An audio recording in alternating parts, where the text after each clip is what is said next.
আমার আসলে খুব ঘৃণা লাগে, আমার নিজের জন্য ঘৃণা লাগে যে আমি কি করছি আমার লাইফটাকে। এক্স্যাক্টলি এই প্রশ্নটা আমি তোমাকে করতাম। আমার খুব ঘৃণা লাগে আমার নিজের জন্য, আমি কত বড় একটা গাধা। আল্লাহ তাআলা সব কিছু দিয়েছিল আমাকে, সব কিছু ঠিকঠাক ছিল, সব ভালো চলতেছিল, স্মুথ চলতেছিল। লাইলা আমার লাইফে নাই ওই টাইম, মানে লাইফে আছে অ্যাজ এ ফ্যান হিসাবে, ফ্রেন্ড হিসাবে, শুধুমাত্র টেক্সটের মধ্যে, কনভারসেশনের মধ্যে। That is the lesson of the story. হ্যাঁ, শুধুমাত্র কনভারসেশনের মধ্যে আছে। ওই টাইমটাতে আমি আমার সংসার চালাচ্ছি, ওই টাইমে আমি 5 লাখ 6 লাখ 7 লাখ টাকা করে আমি ইনকাম পাচ্ছি, আর্নিং হচ্ছে আমার। ওই টাইমটাতে আমি স্পিডের মধ্যে সব কিছু ছেড়ে এই মহিলার কাছে চলে আসছি। ট্রাকের পিছনে লেখা থাকে না, নিরাপদ দূরত্ব বজায় রাখুন। এটা জীবনের অন্যতম গুরুত্বপূর্ণ একটা লাইন। তাকে গেস্ট হিসেবে এখানে নিয়ে এসেছি, তাকে নিয়ে আপনাদের অনেক বিরূপ মন্তব্য থাকতে পারে এবং তাকে নিয়ে অনেক আলোচনা সমালোচনা হচ্ছে। আজকের এপিসোডটা শুধুই আমার কোয়েরি, মানে আসলে ওকে নিয়ে যে এত আলোচনা হচ্ছে, এত সমালোচনা, কিছুদিনের মধ্যে জেলে চলে যায়, জেল থেকে বের হয়, কিছুদিন পর ওদের ভিডিও বের হচ্ছে।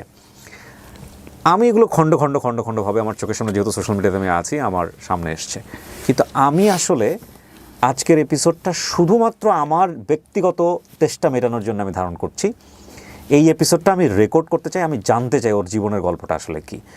ওকে যেভাবে সোশ্যাল মিডিয়াতে মানুষ চেনে, এটাই কি ওর গল্প, নাকি এর বাইরেও ওর কাছ থেকে কিছু জানার আছে? Prince Mamun, right? জি। কেমন আছেন? আলহামদুলিল্লাহ। বয়স কত? আমি তোমাকে তুমি করে বলি, আপনি তুই করে বললেও খুব ভালো লাগবে। সো তোমার বয়স কত? আমার বয়স এখন 22 আর 21 হবে এরকম। 21 বা 22। পড়াশোনা করেছো নাকি ব্রেকআপ চলে গেছে? পড়াশোনা এখন বন্ধ আছে। তোমার 21 বছরের গল্পটা আমি জানতে চাই, ফ্রম ডে ওয়ান, তোমার মেমরি। আমার জন্মস্থান মহাখালী দক্ষিণ পাড়াতেই। আমার বাবা তখন মালয়েশিয়াতে প্রবাসে ছিলেন। আমার বাবা ওইখানে কাজ করতো, অনেক ভালো একটা স্যালারি আসতো। অ্যান্ড এইখানে আমার ফ্যামিলিটা খুবই সুন্দর ছিল। আমার 2টা ভাই বোন, বাকস বোন প্রতিবন্ধী, আমার মা, আমরা 4 জন ঢাকাতে থাকতাম, আর আমার আব্বু মালয়েশিয়াতে থাকতো। বাকস শ্রবণ প্রবন্ধী মানে তোমার চেয়ে বড় না ছোট? আমার সিনিয়র দুজনই। সবার বড় হচ্ছে আমার বড় বোন, ও কানে শুনে না, কথা বলতে পারে না। আমার তারপরে ভাই, সেও কানে শুনে না, কথা বলতে পারে না। তারপর আমি সবার ছোট, আমাকে আল্লাহ তাআলা কান মুখ দুইটাই দিয়েছেন, তার জন্য আল্লাহর কাছে লাখ লাখ শুকরিয়া। তারপর হচ্ছে এখানে জন্মস্থান, এখানে আমাদের অনেক ভালো একটা লাইফস্টাইল ছিল, আমাদের কাজের ওয়া ছিল, আমাদের সংসার ছিল খুব সুন্দর। আমার ভাই বোন এই যে শাইক নাক কান গলাতে পড়াশোনা করতে এসে মহাখালীতে। সো এইভাবে লাইফ চলতেছিল। এর মধ্যে আমার আব্বুর একটা ফ্রেন্ড, যার ভিসার ডেট এক্সপায়ার হয়ে গেছে, পাসপোর্ট এক্সপায়ার হয়ে গেছে, ও পলাতক, ওরে পুলিশ খুঁজতেছে। সো ওই টাইমটাতে আমার আব্বু কী করছে, দেশি মানুষ পেয়ে, আমার আব্বু তো একটু অনেক সরল মনের মানুষ, ওরে কী করছে, ওনার আশ্রয় দিচ্ছে। আশ্রয় দেওয়ার পর ওনাকে অনেক দিন রাখছে, অনেক দিন পালছে ওনার কাছে, ওনার পেস হিসাবে ছিল আমার আব্বুর। তো আমার আব্বু একসাথে থাকে না, বিদেশে অনেক টাকা ইনকাম করার পর একসাথে জোট করে টাকাটা নিয়ে আসে, একটা কিছু করে বাংলাদেশে। আমার আব্বু ওই টাইমটাতে প্রায় আপনার 3-4 বছর কাজ করার পর যে একটা টাকা হয়েছে, ওই টাকাটা বড় একটা অ্যামাউন্ট নিয়ে আমার আব্বু বাংলাদেশে আসবে। ওই টাইমটাতে আমার আব্বুর ওই পিএস, মানে ওই যে লোকটা পালায়া ছিল, ওই লোকটা ওই টাকাগুলো নিয়ে পালায় গেছে। তখনই আমার আব্বুর একটু মেন্টালি প্রেশার পড়ে গেছে, একটু না অনেকটা প্রেশার পড়ছে, যেহেতু 3-4 বছরের উপর যেহেতু টাকা পয়সা সব কিছু নিয়ে পালায় গেছে। তার বিশ্বাসযোগ্য একটা বন্ধু বা পিএস যেটাই হোক, সে নিয়ে পালায় গেছে। তখন বলতে মানে আব্বু তাকে পিএস হিসাবে রাখতো সবসময় তার বাসায়। সে তো আর বাইরে যে কিছু করতে পারতো না, কারণ তার ভিসা এক্সপায়ার, তার পাসপোর্ট এক্সপায়ার। আমার আব্বুর সব কাজ করতো, আব্বুর কাছেই থাকতো ওই লোকটা। আচ্ছা, হ্যাঁ, ওই লোকটা সব কিছু নিয়ে পালায় গেছে। এখন ইভেন ওই লোকটা আমাদের থেকে রিচ, এই ঢাকা শহরে তার একটা বিল্ডিং আছে, তার একটা বাড়ি আছে মতিঝিলের দিকে, সেই জায়গায় স্থানীয়। কিন্তু ওইটার বিচার এখন হয় নাই, ওটা পরে যায় প্রসঙ্গে। তো ওইখান থেকে পালা যাওয়ার পর আমার আব্বু একটু মেন্টালি ডিপ্রেস হয়ে যায়, মেন্টালি কী করবে বুঝতেছিল না। আব্বু তাড়াতাড়ি ফ্লাই করে বাংলাদেশে চলে আসছে। বাংলাদেশে আসার পর আব্বু আর বিজনেস করবে বা কিছু করবে, তার মাথায় কোনো কিছু ঢুকতেছে না। ওই টাইমটা তো ওই লোকটার পিছনে দৌড়াইতেছে যে আব্বুর টাকাগুলো কীভাবে উদ্ধার করতে পারবে। তুমি দেখেছো তোমার মেমোরিতে? আমি তখন অনেক ছোট। তোমার এগুলো পরবর্তীতে শোনা কথা? হ্যাঁ, আমার শোনা কথা, আমার দেখাও অনেক কিছু আছে। যেটা দেখা হচ্ছে, আমার আব্বুকে ফোন দিয়ে নিয়ে গেছে যে তুই মামলা টামলা যা করছিস আমার কাছে আয়। ওইখান থেকেই আমাদের ক্রাইসিস শুরু হইলো। আচ্ছা, মানে ক্রাইসিসটা শুরু হওয়াটা এখান থেকে। আমার আব্বুর টাকা পয়সা নিয়ে যখন আমার আব্বুর বিশ্বস্ত লোকটা পালায় গেছে, তখন থেকে আব্বু কোনো কাজকর্মে মন দিতে পারতেছে না, টাকাটা কীভাবে উদ্ধার করবে সেই আশায় দৌড়াদৌড়ি করতেছে।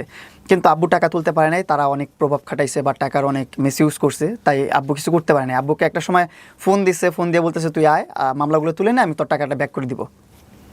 আব্বু গেছে, যাওয়ার পর আব্বুকে নিয়ে গেছে মতিঝিলে কোনো একটা ভবনে নিয়ে, ওইখানে বেদরক ভাবে পিটাইছে। 1 মাস ভর্তি ছিল আমার আব্বু পঙ্গু হাসপাতালে ভর্তি ছিল 1 মাস। আমার আব্বু খালি ইনজেকশন নিয়ে আসছিলো, ইনজেক্ট করবে, হাওয়া ইনজেক্ট করে মেরে ফেলবে আব্বুকে।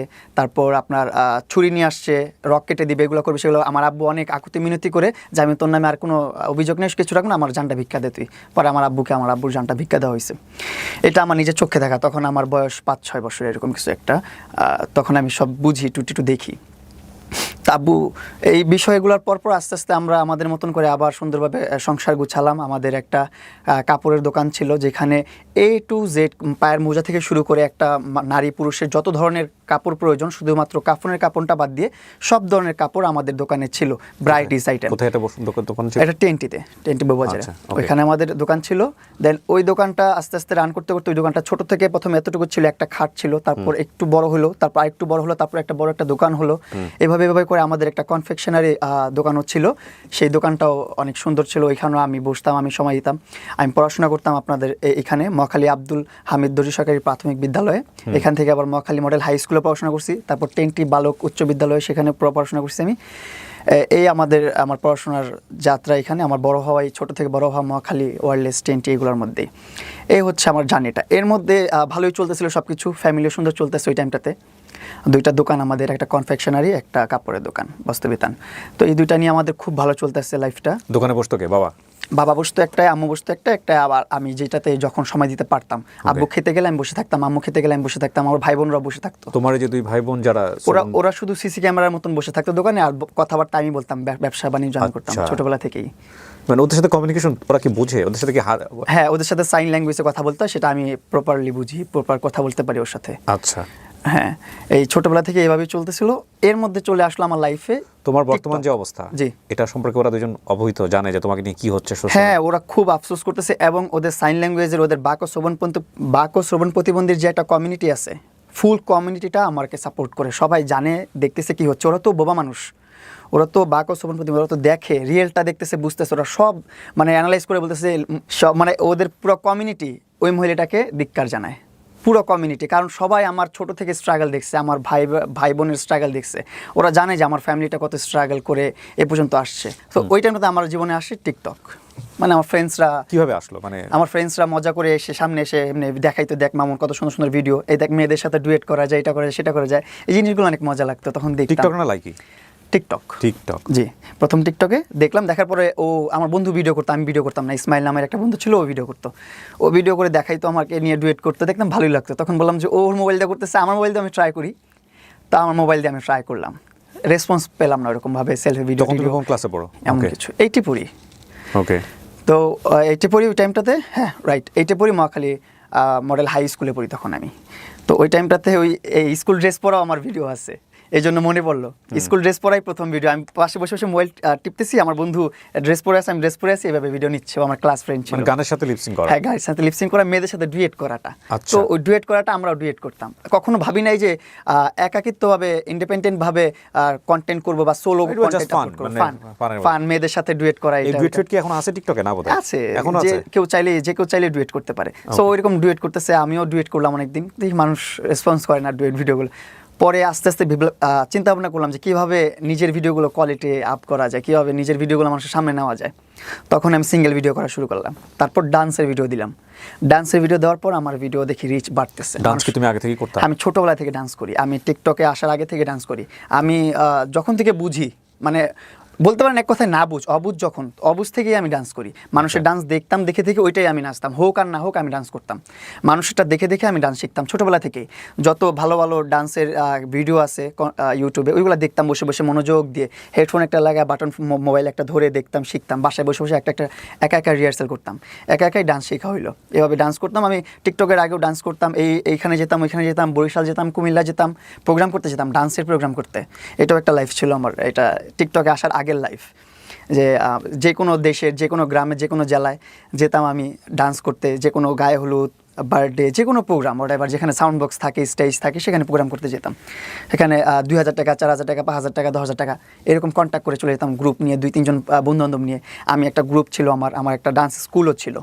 আমার একটা ডান্স স্কুল ছিল, যেটা হচ্ছে ব্রাক স্কুল, অনেকেই চিনেন হয়তো বা, বাংলাদেশের ব্রাক স্কুলগুলো। ওই স্কুলগুলো সকালে যখন পড়াশোনা করাইতো, স্কুল টাইমটা শেষ হলে রাতের বেলা আমি আমার ডান্স স্কুল করাইতাম, ক্লাস করাইতাম। আমার প্রায় 15-20 জন স্টুডেন্ট ছিল, তাও ছোট ছোট আমার এইজেরই। মানে তুমি কার কাছ থেকে শিখোনি, কিন্তু তুমি অনেকে শেখাই? আমি শিখাইছি। অ্যান্ড আমার একটা বন্ধু আছে হৃদয়, তারপর হৃদয়ের ছোট ভাই আলাবিন, এগুলো আমার মানে বন্ধু বান্ধব নিয়েই আমার সব ন্যাচারালি গিফটেড আর কি। হ্যাঁ, নিয়ে আমি শুরু করলাম। ওদেরকে ডান্স শিখাইলাম, আমি ডান্স শিখাই, ওরাও খুব সুন্দর আমার সাথে তাল মিলিয়ে নাচতে পারে। দেন আমরা যে কোনো এলাকায় যে কোনো জেলায় প্রোগ্রাম করতে চলে যেতাম। সো তুমি টিকটকে এগুলো দেওয়া শুরু করলে? হ্যাঁ, টিকটকে আমি আবার এই ভিডিও দেওয়া শুরু করলাম আমার ডান্সের। তো মানুষ এটা নেওয়া শুরু করলো, অনেক ডান্সের ভিডিওগুলো নিল। পরে আস্তে আস্তে ডান্স দেওয়া শুরু করলাম। তারপর রমনা পার্কে যেতাম প্রতি ফ্রাইডেতে, ওইখানে একটা গেট টুগেদারের মতো হতো, সকল TikTok user, like user, YouTuber সব এক হতো ওইখানটাতে।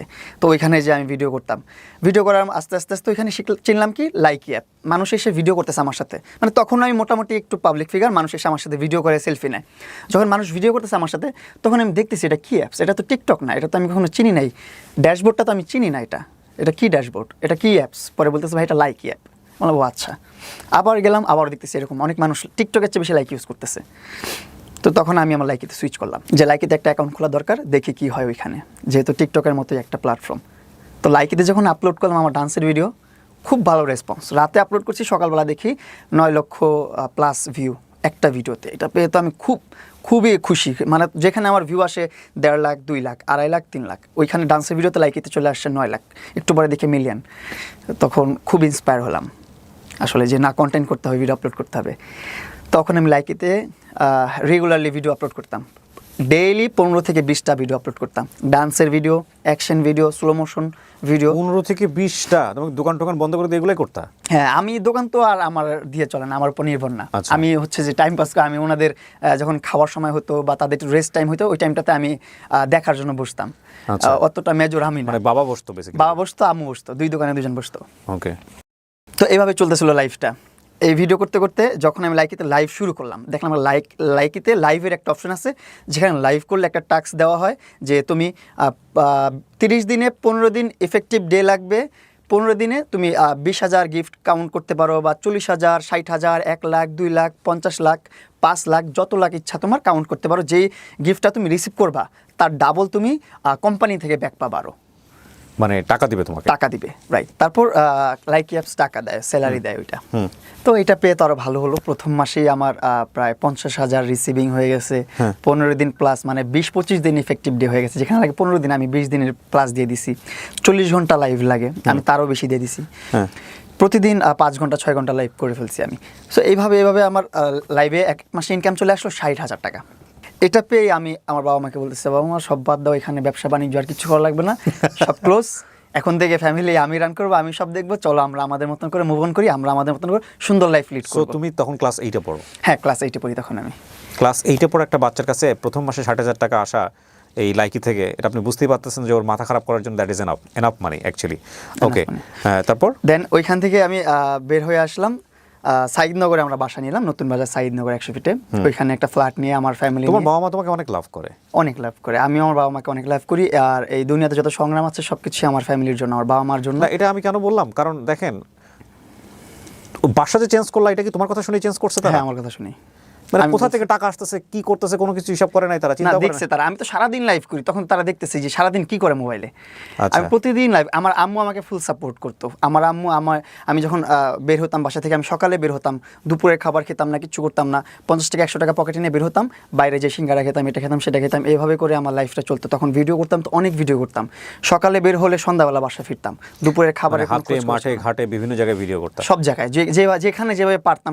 আমার কথা হচ্ছিল তখন যে কন্টেন্ট দিতে হবে, কন্টেন্ট আপলোড করতে হবে, তাহলে আমার ফ্যামিলি সব কিছু একটা ভালো একটা পর্যায়ে নিয়ে যেতে পারবো। আমি বুঝতেছিলাম তখন। ওকে, তারপর যত যাই হোক আমি কন্টেন্ট করবো, অনেক কন্টেন্ট করতাম তখন। এইভাবে লাইফ চলতেছিল। বাবা মাকে নিয়ে সুইচ করে ফেললাম, সাইদনগরে ফ্ল্যাট নিলাম একটা, ওইখানে অনেক বড় সড়ো একটা প্রায় 2000 স্কোয়ার ফিটের একটা বাসা নিলাম, নিয়ে ওইখানে আমার বাবা মা নিয়ে থাকা শুরু করলাম 2018 সাল থেকে। জি। এই 2018 সাল থেকে সাইদনগরে আমার বসবাস, আমার ওইখানে ইনকাম দিয়ে আমার ফ্যামিলি রান করা শুরু করলাম। চলতেছিল সব গুড, সব কিছু ভালোভাবে কন্টেন্ট করতেছিলাম, লাইভ করতেছিলাম। কিছু মাসে ছিল আপনার 1.5 লাখ টাকা ইনকাম আসতেছে, কিছু মাসে 2 লাখ, কিছু মাসে 2.5 লাখ। আবার লাস্ট আপনার 2023 সালে আমার একটা অ্যাপ থেকে পেমেন্ট করতো, আপনার স্ন্যাক অ্যাপটার নাম। ওই অ্যাপ পেমেন্ট করতো আমাকে $5,500 এভরি মান্থ। 5,500 অ্যাপের নাম কি? Snack app. কি করে এখানে? সেম ভিডিও আপলোড করতে হয় শুধু। আচ্ছা, এটা এখন এক্সিস্ট করে? হ্যাঁ, এখন এক্সিস্ট করতেছে না, কারণ এখন আর পেমেন্ট দিচ্ছে না স্ন্যাক অ্যাপ। ওকে, তো ফেসবুকের মতো অবস্থা আর কি। আমার লাইকিতে আমি সর্বপ্রথম বাংলাদেশের 10 মিলিয়ন ফলোয়ার হিট করছি। এটার পর তুমুল আলোচনায় চলে আসি আমি শর্ট প্ল্যাটফর্মে। 10 মিলিয়ন লাইকিতে? হ্যাঁ, লাইকিতে এখন অতটা পপুলার না এখন লাইকিতে পপুলার না, কারণ আমি যখন আমার আইডিটা ব্যান হয়, ব্যান হওয়ার পর থেকে আমি আর হয়ে গেল কেন? ব্যান হয়ে গেল মাঝখানে ওই যে কিছু কন্টেন্ট ক্রিয়েটার আছে, অপু আছে, আরও কিছু কন্টেন্ট ক্রিয়েটার আছে যাদের মারামারি হয়েছিল, দেন আরও ঝামেলা হয়েছিল, তাকে পুলিশে ধরে নিয়ে গেছে। ওইগুলোর কারণে ওই কন্ট্রোভার্সির মধ্যে আমাকে টেনে নিছে, কারণ অপুর আর আমার একটা কন্ট্রোভার্সি চলতেছিল লাইভে, তর্ক বিতর্ক চলতেছিল লাইভে, কারণ ও ছোট্ট একটা ইউজার, নতুন একটা ইউজার, আর তখন আমার 10 মিলিয়ন প্লাস ফলোয়ার। তখন ও নতুন নতুন এসে আমাকে নিয়ে কিছু খোঁচা মেরে কথা বলতেছিল, মানে থাকে না সঙ্গদোষে লোহাবাসে, ও পিছন থেকে কেউ খোঁচায় দিচ্ছিল, ও বাজে সাউন্ড করতেছিল। তখন আমি ওর উপর ক্ষিপ্ত হয়ে গেছিলাম। এই বিষয়টা নিয়ে ওরা আমার একটা ক্লাস তৈরি হয়ে যায় তখন। এখন আমরা খুব ভালো বন্ধু, ভালো সম্পর্ক, এখনও কথা হয়। ও দুবাইতে এখন লাক্সারি লাইফ লিড করতেছে, খুব ভালো আছে, ওর জন্য দোয়া করি আরও বড় হোক। আর আমি বাংলাদেশে এখন একজনের ফাঁদে পড়ে দুপে দুপে মরতেছি, আর কিছু করার নাই। তো সো তোমার ওই কারণে লাইক এটা ব্যান হয়ে যায়? লাইক এটা ব্যান হয়ে যায় যে কন্ট্রোভার্সির মধ্যে কারাগার আছে। এর মধ্যে তো আমি তো সর্ববেশি হাইপে, আমার কন্ট্রোভার্সিটা তত বেশি প্রায়োরিটি নাই। তারপরও বাংলাদেশের সাইবারে যারা লোকজন ছিল তাদের একটু জেলাসি ফিল হইতো, তারা জেলাসি ফিল করতে, ছোট্ট একটা মানুষ এত ফলোয়ার গেইন করে ফেলছে, এত কিছু করতেছে, তারা কীভাবে দমানো যায়, কীভাবে আটকানো যায়। এই জন্য তখন আমার লাইকি অ্যাকাউন্টটা ব্যান করে দিল। তো আমার লাইকি অ্যাকাউন্ট আবার ব্যাক আনছি, যেহেতু আমি লিগেল আছি, যেহেতু আমার লাইনে লিগেল আছি, যতই ষড়যন্ত্র হোক, যতই রাজনীতি হোক, আমি তো আমার লাইনে ঠিক আছে। তারপরে আমি অনেক রিকোয়েস্ট করছি, যত অফিসিয়াল ছিল সবাইকে প্রুভ করছি, পুলিশ ক্লিয়ারেন্স, ডিবি ক্লিয়ারেন্স, যত প্রকার ক্লিয়ারেন্স দরকার পড়ছে সব জায়গায় আমি দৌড়াইছি। ডিবি অফিসে গেছি, পুলিশে গেছি, আপনার সিআইডিতে গেছি, সব জায়গায় গেছি আমি আমার আইডি ব্যাক আনার জন্য। পরে অ্যাটলাস আমার আইডি ব্যাক আনছি, আমি ব্যাক এনে আমি আইডি ফালাই দিছি, আর চালাই না, ইউজ করি না, দেখাই দিলাম তোদেরকে যে আমি লিগেল। তারপর আমি লাইকির মধ্যে কোনো ইন্টারেস্টই নেই আমার। লাইকি তারপরও সংসার চালাচ্ছিলাম লাইকির টাকা পয়সা দিয়ে, লাইকি থেকে এই স্যালারি নিয়ে ওইখানে অনেক ভালো একজন কন্টেন্ট ক্রিয়েটার ছিলাম। বাংলাদেশে যে কোনো স্পন্সর, যে কোনো কাজ আসতো সর্বপ্রথম আমার ডাক পড়তোই। তো আমি আমার লাইফ নিয়ে খুব হ্যাপি ছিলাম, যেহেতু আমার 10 মিলিয়ন ফলোয়ার প্রথম অ্যাচিভ করছি। আমার অ্যাকাউন্টটা সবচেয়ে বড়। আমার গিফটিং অ্যাজ একটা ছেলে হিসাবে আমার গিফট রিসিভিং যেটা ছিল, এটা অনেক মেয়েরও ছিল না, অনেক মেয়েরাও এত রিসিভ করতে পারবো না। মেয়েরা তো মেয়েদেরকে দেখে গিফটাররা এমনি গিফট করতো, যে এই নাও তোমাকে এই গিফট দিলাম, সেই গিফট দিলাম, এটা লাইভের গিফট। তো ওই টাইমে আমি ছেলে হিসাবে অনেক গিফট রিসিভ করছি অ্যাজ এ সেলিব্রিটি বয় হিসাবে বাংলাদেশের। তো তখন আবার লাইভ চলতেছে, লাইকে ব্যাক আসার পর অনেকদিন ইউজ করিনি, আবার হুট করে লাইভ করলাম কিছুদিন, 1-2 মাস লাইভ করলাম। তো ওইখানে আবার লাইভ করতে করতে পরিচয় হয় আমার ওই মহিলার সাথে।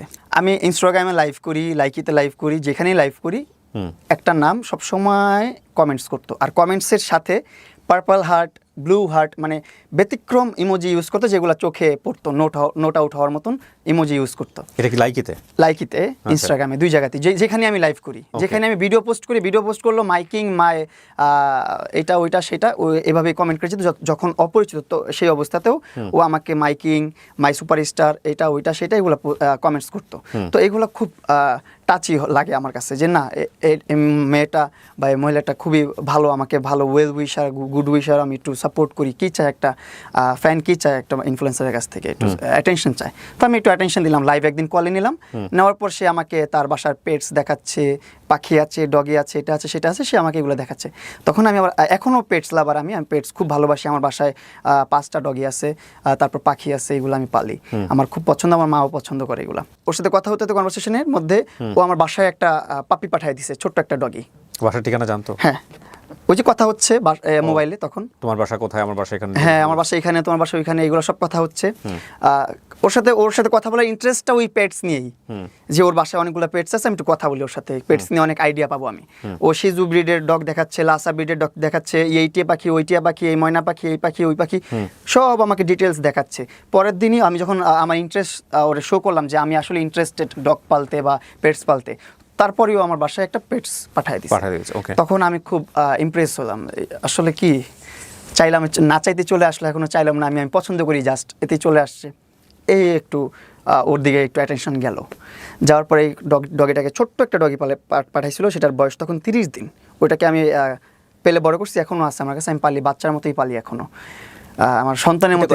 এটা কত সালের ঘটনা? এটা 2021 কি 22 সালের ঘটনা। 21 বা 22। এই ঘটনা শুরু হলো আস্তে আস্তে, যখন দেখতেছে আমার অনেক গরম লাগতেছে, বাসার নিচে দেখে এসি চলে আসছে, ব্যান গাড়িতে করে। কিরে এসি চলে আসলো, পরে ফোন দিয়ে বলতেছে এসিটা ফিটিং করে দিয়ে আসবে, তোমার সমস্যা নেই, এটা লাগাই। You exchange your number, right? তুমি তাকে ফোন নাম্বারটা দিছিলা, কথা বলতে, ইনস্টাগ্রামে কথা হচ্ছে, তখন নাম্বার আদান এক্সচেঞ্জ করেছো তোমরা। এই জিনিসটা কি শুধু লায়লার সাথেই ছিল ওই সময়টাতে, নাকি আরো অনেকের সাথেই ছিল তোমার ফোন নাম্বার? আমি সবার সাথেই কথা বলছি, সবার সাথেই অ্যাক্সেস আছে, সবাই আমার ফ্রেন্ড, ওকেও আমি ফ্যান হিসাবে গাইড করতেছি। বললাম না ওই যে গিফট নেওয়া দেওয়াটা কিন্তু আমার কাছে খুবই নর্মাল বিষয়, কারণ হচ্ছে আমি লাইভ করি। লাইভে আমাকে এমনও সময় ছিল 5 মিনিটের একটা ব্যাটেল, সেই ব্যাটেলে 2 লাখ 3 লাখ 4 লাখ টাকা মানুষ খরচ করতো আমার ব্যাটেলের মধ্যে, মানুষ গিফট করতো। ব্যাটেল বলতে? ব্যাটেল ধরেন লাইকিতে আমি লাইভ করতেছি, আমি বাংলাদেশের একজন ছেলে, বাংলাদেশের একজন সেলিব্রিটি, হ্যাঁ, এখানে আমি লাইকির প্ল্যাটফর্মের একজন সেলিব্রিটি প্রিন্স মামুন লাইভ করতেছে, এর সাথে কন্টেস্ট হবে আরেকটা দেশের আরেকটা সেলিব্রিটির বা আরেকটা কন্টেন্ট ক্রিয়েটরের, সেটা ইন্ডিয়ার হতে পারে, পাকিস্তানের হতে পারে, বা অন্য দেশের হতে পারে, হোয়াটএভার, যে কোনো দেশের হতে পারে, কিন্তু বাংলাদেশের না। তখন এই সিস্টেমটা ছিল, অন্য দেশের মানুষের সাথে কন্টেস্ট করতাম, আমরা দুজন একসাথে লাইভ করতাম, মাঝখানে একটা ভার্সেস ছিল ভিএস, ওইখানে ক্লিক করলে 5 মিনিটের একটা কাউন্টডাউন চলতো। 5 মিনিটের মধ্যে যেই সাইডে সবচেয়ে বেশি গিফট পড়বে ওই সাইডটা উইনার, ওই দেশটা উইনার, ওই ইনফ্লুয়েন্সারটা উইনার। তো ওই টাইমটাতে যখন আমি লাইভ করতাম, আমাদের কিছু প্রবাসী ভাইরা ছিল, কিং ভাই, নূর কামাল ভাই, তারপর আরও কিছু আমার যে এজেন্ট ছিল, তারা আমাকে খুব সাপোর্ট করতো। যখন আমি কারোর সাথে ব্যাটেল খেলতাম, ইন্ডিয়ান হলে তো মারতোই, পাকিস্তানি হলে তো কোনো কথাই ছিল না, 1 লাখ 2 লাখ 3 লাখ টাকা তারা এমনি ঢেলে দিত আমার লাইভের মধ্যে যে মামুন জিতবে। সো এই যে লাইভে যে তারা টাকাটা দিচ্ছে, এই টাকাটা তারা কিভাবে দিত? এই টাকাটা হচ্ছে লাইকিতে ডায়মন্ড কিনা যায়, একটা ডায়মন্ড হয়তো বা 2 টাকা 1.5 টাকা এরকম, হ্যাঁ, 1000 ডায়মন্ড 1500 টাকা, 1600 টাকা, 1700 টাকা, 1800 টাকা। হ্যাঁ, তারা এরকম লাখ লাখ ডায়মন্ড, কিন্তু তারা 1000 2000 ডায়মন্ড কিন্তু না, লাখ লাখ ডায়মন্ড কিন্তু আমার লাইভে 50,000 60,000 1 লাখ এরকম ডায়মন্ড সেন্ড করতে। তারা লাভটা কি? লাভ কি, এই তো সেলিব্রিটি শো হচ্ছে, এটাই লাইভ। আমার লাইভে ভিউয়ার্স তুমি কি আইডেন্টিফাই করতে পারতা যে তোমাকে এত বড় স্টার দিল বা দিল, তাকে তুমি আইডেন্টিফাই করতে পারতা? হ্যাঁ, আমি আইডেন্টিফাই করতে পারতাম। ইভেন আমার ভিউয়ার্স যারা ছিল 2000 3000 ভিউয়ার্স থাকতো, ওরাও আইডেন্টিফাই করতো, তারাও আইডেন্টিফাই করতো যে কে মামুনকে গিফট করতেছে। ধরেন আমি লাইভ করতেছি, আপনি ভাইয়া আয়েশা আমাকে 1 লাখ টাকার একটা গিফট সেন্ড করছেন, এইটা শো করবে আমার লাইভে, আর যে কিবরিয়া বা আপনার অ্যাকাউন্টের নাম যেটাই দিবেন সেটা শো করে এভাবে যাবে। ওই সময় অন এভারেজ তোমার মাসে ইনকাম কত ছিল সবকিছু মিলায়? 2 লাখ 2.5 লাখ, তারপর বললাম না স্ন্যাক অ্যাপ যখন আসছে তখন 6 লাখ 7 লাখ 8 লাখ এরকম করে ইনকাম আসছে। এটা আপ অ্যান্ড ডাউনের মধ্যে থাকে ইনকাম, ইনফ্লুয়েন্সারদের ইনকাম তো কখনো স্থায়ী থাকে না, স্টেবল থাকে না, আপস অ্যান্ড ডাউনের মধ্যে থাকেই। কাজ করলে টাকা, না কাজ করলে টাকা না। এই যে এখন কাজ করতে পারতেছি না, আমি আমার লাইফের হ্যাসেল নিয়ে তো আমি বাঁচতেছি না, কিভাবে কাজ করবো, কিভাবে ইনকাম করবো। গল্পে আমি একটু পরে আসতে চাই। হ্যাঁ, সো তোমাকে জেতানোর করা হতো, এবং তুমি বলছিলা যে তুমি গরমে থাকলে হঠাৎ করে তোমার বাসার নিচে এসি চলে আসছে এসি, তখন আরো ইমপ্রেস হতাম আস্তে আস্তে। বেডশিট ভালো না লাগলে বেডশিট চলে আসতেছে, মনিটর ভালো না লাগলে মনিটর চলে আসতেছে, সব চলে আসতেছে। তুমি রেগুলার কথা বলতে তার সঙ্গে ওই সময়টাতে, নাহলে তোমার বাসার বেডশিট নিয়ে জানতো কিভাবে? আমি রেগুলার লাইভ করতাম না, সেটা ঠিক আছে, কিন্তু ধরো তোমার বাসায় যে বেডশিট নাই বা তোমার আমার লাইভে দেখতো। আমি তো 2018 সাল থেকে লাইভ করি, আমার মেইন ইনকামটা তো লাইভ থেকে। সো তোমার লাইভে কন্টেন্ট থাকতো এগুলাই, আজকে যা ইচ্ছা বলতেছি, দেখা গেল বেডশিট না, এটাও লোকজন জেনে যাচ্ছে। হ্যাঁ, ওইগুলো জানানোর বিষয় না, ওইগুলো নিয়ে কথা বলতাম না লাইভে কথা বলতাম, আমার লাইফস্টাইল নিয়ে আমি কথা বলতাম, যারা লাইভে ওইখান থেকে আলটিমেটলি পিক করতো বিষয়টা যে ওকে ফাইন, এটা নিয়ে কথা বলছো, আমি এখানে কিছু আমি এমনি গল্প করতাম লাইভে বসে, যেভাবে স্বাভাবিকভাবে গল্প করতাম, মানুষের সাথে কন্টেস্ট খেলতাম, ব্যাটেল খেলতাম, এভাবে করে টাইম পাস করতাম, মানুষ খুব এনজয় পেত। আমরা পানিশমেন্ট ব্যাটেলও খেলতাম, যেমন আমার সাথে আরেকজন থাকবে সেলিব্রিটি, বাংলাদেশের কেউ একজন বা অন্য কোনো দেশের একজন, তাই সে যদি হেরে যায় আমি যা বলবো তার তাই করতে হবে। বলতাম মাথায় পানি ডালতো, মরিচ খেতে বলতাম মরিচ খেতে, এগুলো মানুষ দেখে অনেক মজা নিত, তাদের টাইম পাস হতো। এইগুলো ছিল আমাদের লাইভের কনসেপ্ট। এই লাইভগুলো মানুষ অনেক মিস করে, মানুষ অনেক দেখতে চায় লাইভগুলো, যে একজনকে পানিশমেন্ট দিবে, মজা করবে লাইভের মধ্যে। আমি কখনো লাইকি দেখি নাই, যে কারণে হয়তো অনেকেই যারা লাইকি ইউজার আছেন তারা হয়তো আমার কোশ্চেনগুলোকে অনেকে বোকার মতো মনে করতে পারেন। আমি লাইকিতে একদমই যাইনি কোনোদিন। টিকটকে আমি একেবারেই কম মানে একেবারেই কম। সো আমার খুব একটা আইডিয়া নাই। জি, তারপর এইভাবে আস্তে আস্তে ওর সাথে কথোপকথন, ওর সাথে প্রায় 3 মাস 4 মাস যে কথা বলছি, ওর ফেসটা আমি দেখি নাই কখনো। তাই? হ্যাঁ, তার মধ্যে এত গিফট পাঠিয়ে দিচ্ছে। হ্যাঁ, এত গিফট পাঠিয়ে দিচ্ছে, ওর সাথে ওর ফেসটা দেখি নাই, ওর সাথে দেখা হয় নাই, শুধুমাত্র কথা হতো ফোনে ভিডিও কলে কথা হলো, ওর এক সাইড দেখাইতো, ফুল ফেসটা আমাকে দেখাইতো না। তো তুমি কোয়ারি বলতা না যে তুমি কেন দেখাও না? আমি জোর করতাম না আসলে, আমি বলতাম যে দেখাও, পুরো চেহারাটা দেখাও, এমন করে সেমন করো, দেখাইতো। যখন মেকআপ টেকআপ করতো অনেক বেশি করে, তখন দেখাইতো, নর্মালি বেসিক ভাবে দেখাইতো না। আচ্ছা। তো এইভাবে 5-6 মাসে ও ওয়েট লসও করছে অনেক। ও রাস্তার মধ্যে, মানে ওর যে ডিএচএস পার্ক, ওইখানে ও ঘুরতো, সারা রাত ঘুরতো, হাঁটতো, আর আমার সাথে কলে কথা বলতো। আমরা কনভারসেশন করতাম লাইফস্টাইল নিয়ে, কীভাবে কী চললো, সারাদিন কী করলাম, ও কী করতেছে, এগুলো নিয়েও গল্প করতেই থাকতো, সারাদিন পেম্পার করতো আমাকে। তোমাকে যত গিফট আসতো তার মধ্যে সবচেয়ে ওর গিফটগুলো ইমপ্রেসিভ ছিল। ওর গিফটগুলো ইমপ্রেসিভ হওয়ার কারণ হচ্ছে ও ভার্চুয়াল লাইফে গিফট করতো না, একদম প্র্যাকটিক্যালি গিফট করতো, এই জন্য ওরগুলো একটু বেশি এক্সক্লুসিভ লাগছে। ততদিনই যেহেতু তোমার সঙ্গে কথাবার্তা হচ্ছে বাই ফোন, সো নিশ্চয়ই তোমরা দুজনের সম্পর্কে শেয়ার করছো যে লাইক ওর লাইফটাকে। না, ওর লাইফস্টাইল নিয়ে ও কখনো কিছু বলে না, শুধু আমারটা শুনছে। শুনছে আর তুমি বলেই গেছো? আমি বলে গেছি। ওর লাইফ নিয়ে যখন শুনতে চাইছি, ও যেগুলো বলছে এগুলা এখন আমি যদি বলবো যে বানার কথা বল। সেগুলো তখন তোমাকে যেটা বলছে এটাই বলো আমাকে। হ্যাঁ, তখন আমাকে যখন আমি জানছিলাম তোমার বাসায় কে কে থাকে, বলতো যে আমি একাই থাকি, আমার আম্মু আছে, আমার কাজিনের বাচ্চারা আছে। আমি বললাম ও ঠিক আছে। ঘুরায় ফিরায় দেখাইতো কাজিনের বাচ্চাদেরকে, ওরা দেখাইতো ওরা আর্মি ব্যাকগ্রাউন্ডের, এতটুকু বলতো। ওর পাস্টে কি জব করছে বা এখন কি জব করতেছে এগুলো নিয়েও কখনো কিছু বলতো না। আমি জিজ্ঞাসা করলেও বলতো না। আমি যখন জিজ্ঞাসা করতাম তোমার বাসার অ্যাড্রেসটা বলো, তুমি খুঁজে নাও, তোমার নাম কি খুঁজে নাও, তোমার বয়স কত খুঁজে নাও। এগুলো ছিল এটার main point. Kind of mystery character রাখছে। হ্যাঁ, মিস্ট্রি কার্ডটা রাখতো। ও আমাকে বলতো যে খুঁজে নাও। তা আমিও বেশি প্রশ্ন করতাম না, আমারও তো অত কৌতূহল ছিল না যে ওর কাছে অনেক কিছু জানতে হবে ওর লাইফস্টাইল নিয়ে। আমার বিষয় হচ্ছে আমার ফ্যান, ও আমারটা জানুক, এটাই অনেক বিষয়। আমার ওরকে নিয়ে এত ঘাটাঘাটির দরকার নেই। তো এর মধ্যে একটা সময় আসলো যে অনেক ম্যাটেরিয়ালস গিফট করে ফেলছে আমাকে, অনেক ওর যে ফাদ বা ওর যে টার্গেটটা এটাও ফিল আপ হয়ে গেছে। আমি ওর দিকে তুমি তখন জানো না, আকর্ষিত হয়ে গেছি। তোমার কি গিফট দিয়েছে তখন? ও আমাকে এমনি ম্যাটেরিয়ালস ছোট ছোট কিছু জিনিসপত্র আছে না, যেমন ধরেন মনিটর, এসি, তারপর কি আছে আরো, ডগি, পাখি। তো এইগুলাই ছোট ছোট রেগুলার মোটামুটি তোমাকে গিফট দিত? হ্যাঁ, রেগুলার মোটামুটি যখনই মাসে একটা দুটা গিফট দিতই আমাকে। আচ্ছা, আমাকে ইমপ্রেস করার জন্য। আর আমি আস্তে আস্তে, তখন আমার বয়সটা খুব কম ছিল। তুমি দিতে ওকে না? আমি কিছু দিতাম না। আচ্ছা, আমি শুধু ওরে শাট আউট দিতাম আমার লাইফে। শাট আউট বলতে? বলতাম যে লায়লাকে সবাই ফলো করো, এটা করো, সেটা করো। ওকে লায়লারও লাইকিতে অ্যাকাউন্ট ছিল? হ্যাঁ, ওর অ্যাকাউন্ট না থাকলে আমার কিভাবে ও কমেন্টস করতো? ফাইন। তো একটা ফ্যান কি চায়? মতো প্রশ্ন করে ফেলছি। লাইভে শাট আউট দিতাম সবসময়, ব্লু ফেরি লায়লা এরকম ফলো করেন, এটা করেন, সেটা করেন, আমার শুভাকাঙ্ক্ষী, এরকম ভাবে আমি ফলো করে দিতাম, মানুষকে বলতাম। মানুষ তখন আমার লাইভের এভারেজ যত ভিউয়ার্স ছিল সবাই তখন চিনে ফেলছে লায়লাকে। লায়লা একজন শুভাকাঙ্ক্ষী, আমার লায়লা আমাকে গিফট করতেছে, সেটা করতেছে, আমার লাইভে সব দেখতেছে। আমি তো ওপেন সবাইকে দেখাই তখন। এগুলো তো লুকোচুরির কিছু না। একটা মানুষ আমাকে গিফট করতেছে, একটা মানুষ আমাকে কিছু দিচ্ছে, সেটা তো আমি দেখাইতেই পারি, এটা তো লুকানোর কিছু না। আমার বলতেও পারি, আমার বলতেও দ্বিধাবোধ করি না আমি। ও বলার আগেই কিন্তু আমি সব জায়গায় সব যোগাযোগ মাধ্যমে বলে দিছি যে এইগুলো লায়লা আমাকে করছে, এগুলো লায়লা আমাকে দিছে। কারণ কি, আমি আমার দিক থেকে আমি ক্লিয়ার থাকতে চাইছি, অলওয়েজ ফ্রেশ থাকতে চাইছি যে না, এগুলো হয়েছে আমার লাইফে। এইভাবেই চলতেছিল। তারপর হুট করে একদিন মনে হলো যে না, ওর সাথে দেখা করি। একটা মানুষ আমার পিছনে এত টাকা ইনভেস্ট করতেছে, এত টাকা খরচ করতেছে, কেন করতেছে? সে আমার সাথে এখনও দেখা করে নাই, সে আমার সাথে একটা কন্টেন্ট করে নাই, কেন করতেছে? দেখা করতে চায়, কন্টেন্ট করতে চায়, এটাই তো তার মূল উদ্দেশ্য। যাই, তাকে একটু সুযোগ করে দিই। সে হয়তো বা লজ্জা পাচ্ছে, সে করতে পারতেছে না। এই জন্য আমি নিজে ওর বাড়িধারা ডিউচেস যে ওরে খুঁজে বের করছি। ইভেন আমি খুঁজে পাই নাই লাস্ট পর্যন্ত, অনেক বড় এরিয়া তো, এইভাবে পাই নাই খুঁজে, আমি অনেকক্ষণ খুঁজছি, পাই নাই। দেন ও নিজেই বলছে যে 3 নম্বর রোডে আসো, এখানে আসো, এইভাবে আসো, এই যে বাসায় এইভাবে। ও অ্যাড্রেস দিয়ে দিছে লাস্টে, যখন দেখছি আমি অনেকক্ষণ খুঁজতেছি, পাই নাই ওকে। পরে আমি ওর বাসার নিচে দাঁড়ালাম, ওই বারান্দায়, ওরা আমি দেখি নাই। ও 3 তলা 4 তলার উপরে বারান্দা, লাইট অফ, অন্ধকারের মধ্যে দাঁড়ায় আছে। একটা অবয়ব যে আছে, ছায়া আছে, এতটুকু আমি অনুভব করতে পারছি। একটা অবয়ব দাঁড়ায় আছে ওখানে, এর বাইরে আমি কিছু অনুভব করতে পারিনি। দেখা ওইখান থেকে হায়ালো দিয়ে ওইখান থেকে চলে আসার পর এর মধ্যে কিছুদিনের মধ্যে একটা ঈদ চলে আসছে, হয়তো বা কুরবানি ঈদ অথবা রোজার ঈদ, কিছু একটা ঈদ আসছে। ঈদের মধ্যে বলতেছে শোনো, ঈদ চলে আসছে, চলো ঈদের আগে আমরা একটু দেখা করি।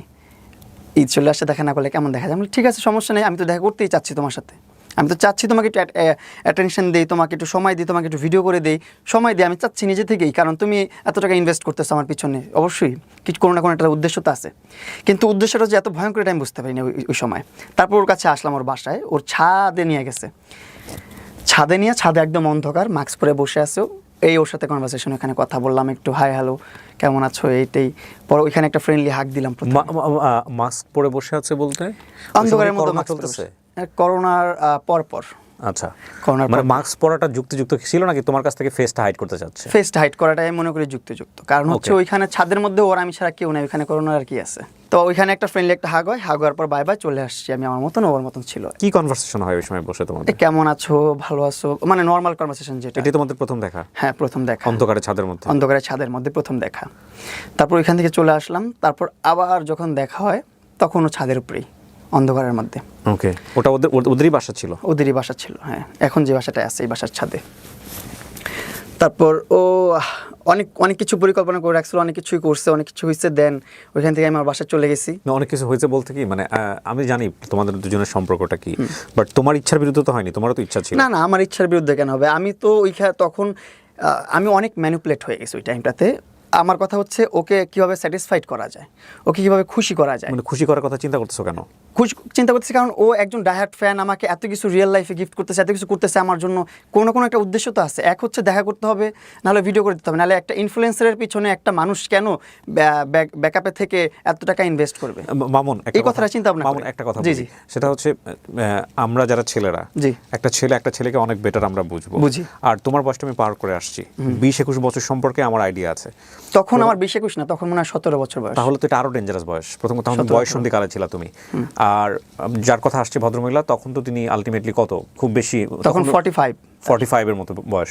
তো কিন্তু ultimately- আমি জানতাম না তখন। আচ্ছা ঠিক আছে, জানতে না, কিন্তু তখন দেখো নাই তখন তুমি ছাদের মধ্যে তাকে না, তাকে অন্ধকার তো না দেখি তোমাদের মধ্যে এত কিছু হয়ে গেল ছাদের উপরে। না দেখি অনেক কথোপকথন হয়েছে, অনেক কিছু হয়ে গেছে। মানে এটা কি আলটিমেটলি কি ও অ্যাপ্রোচ করছে নাকি তুমি অ্যাপ্রোচ করছো, কোনটা? ও একটু ওর দিক থেকে ওর জায়গা থেকে আমি জানি না, ওর জায়গা থেকে এটা টাফ। কারণটা হচ্ছে কি আমাদের জায়গাটা থেকে, মানে এই কারণে বলছি যে 45 এইজের একটা মেয়ে বা ভদ্রমহিলা, সে কিন্তু আলটিমেটলি একটা ছোট বাচ্চার সাথে সে এতটা আগ্রহ দেখানোর জানে না। কিন্তু আমাকে অনেক আগ্রহ দেখাইছে, উপরে ওর সবকিছু সেটআপ করে রাখছিল, সবকিছু ওর মোতাবেকই ছিল। নিশ্চয়ই তোমাদের মধ্যে আগে থেকে ফোনে কনভারসেশন হয়েছে না, ওরকম কোনো কনভারসেশন আমি প্রথমবার যেমন মিট হয়েছে তেমনই ভাবছি। তারপর ওর সাথে কথাবার্তা বলে ওইখান থেকে আবার যখন চলে আসছি, পরের বার আমি ভাবছি সেম কথাই হবে। গেছি, যাওয়ার পর দেখি অন্যরকম পরিবেশ বানায় রাখছি ও।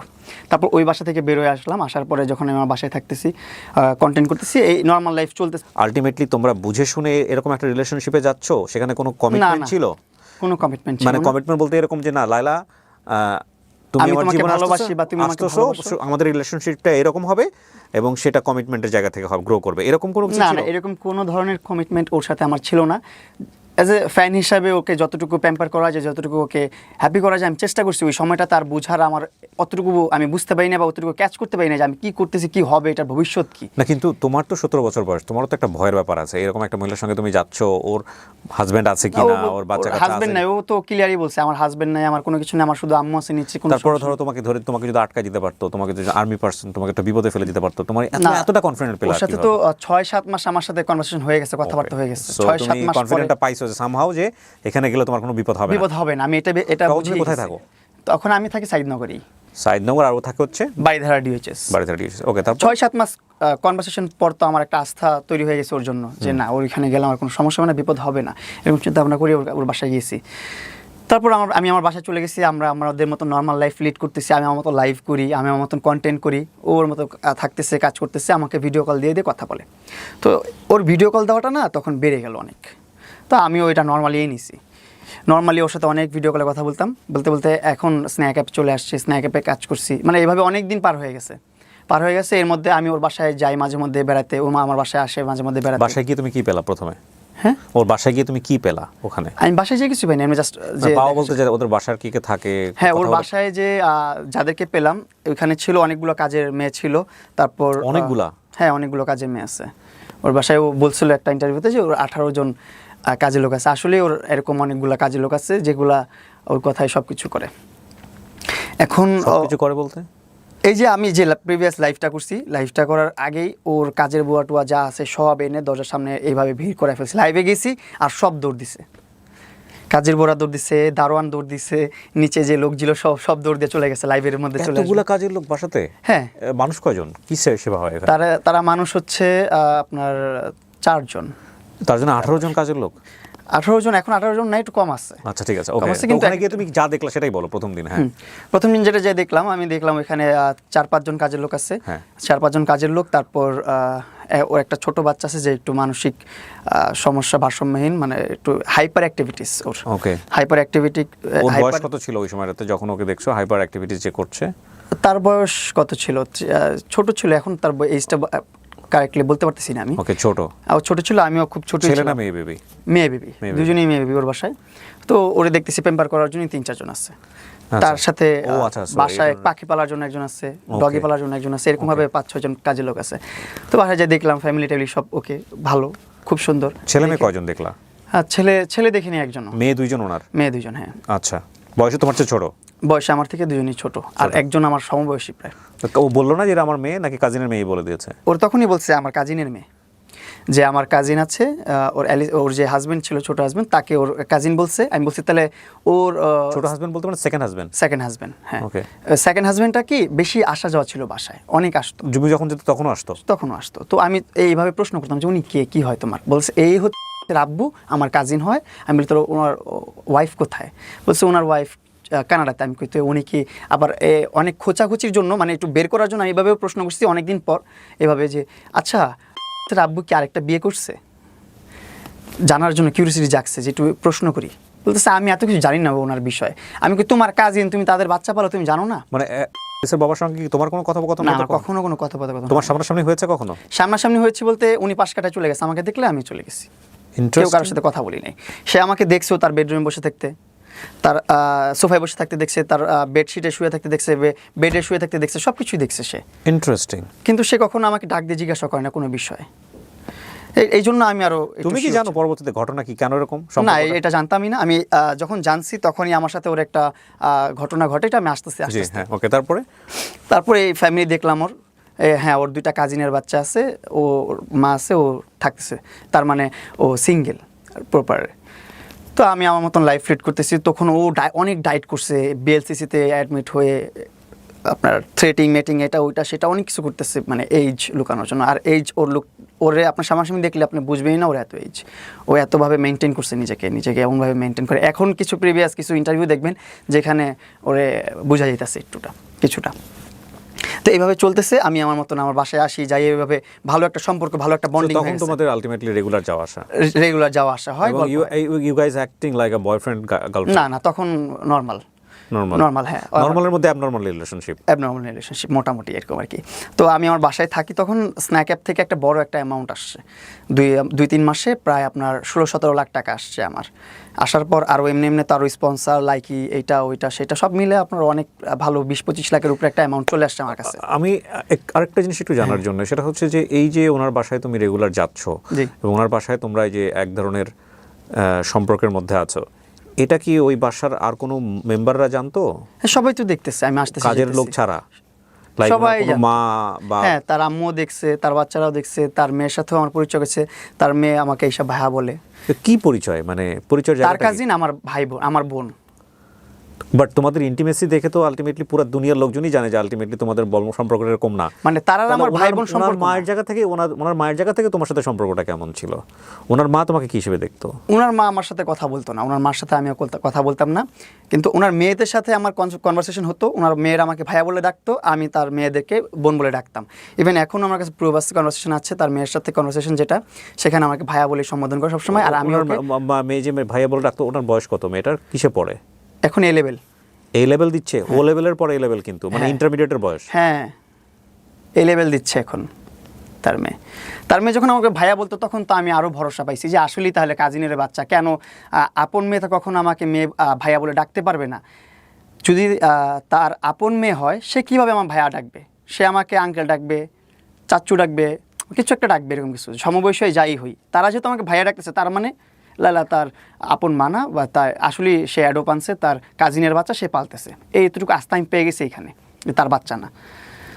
চলতে একটা সময় কি হলো, এই যে আব্বু আম্মুকে আমি অনেক বড় একটা অ্যামাউন্ট দিলাম, বললাম যে আব্বু আম্মু যাও তোমার একটা বাড়ি করো। আব্বু আম্মু বলতেছিল অনেকদিন ধরে যে একটা বাড়ির প্রসঙ্গ আমি বহুবার তোমার জায়গাতে এগুলো শুনেছি, তুমি বলেছো, ঠিক আছে, ওটা আমি জানি।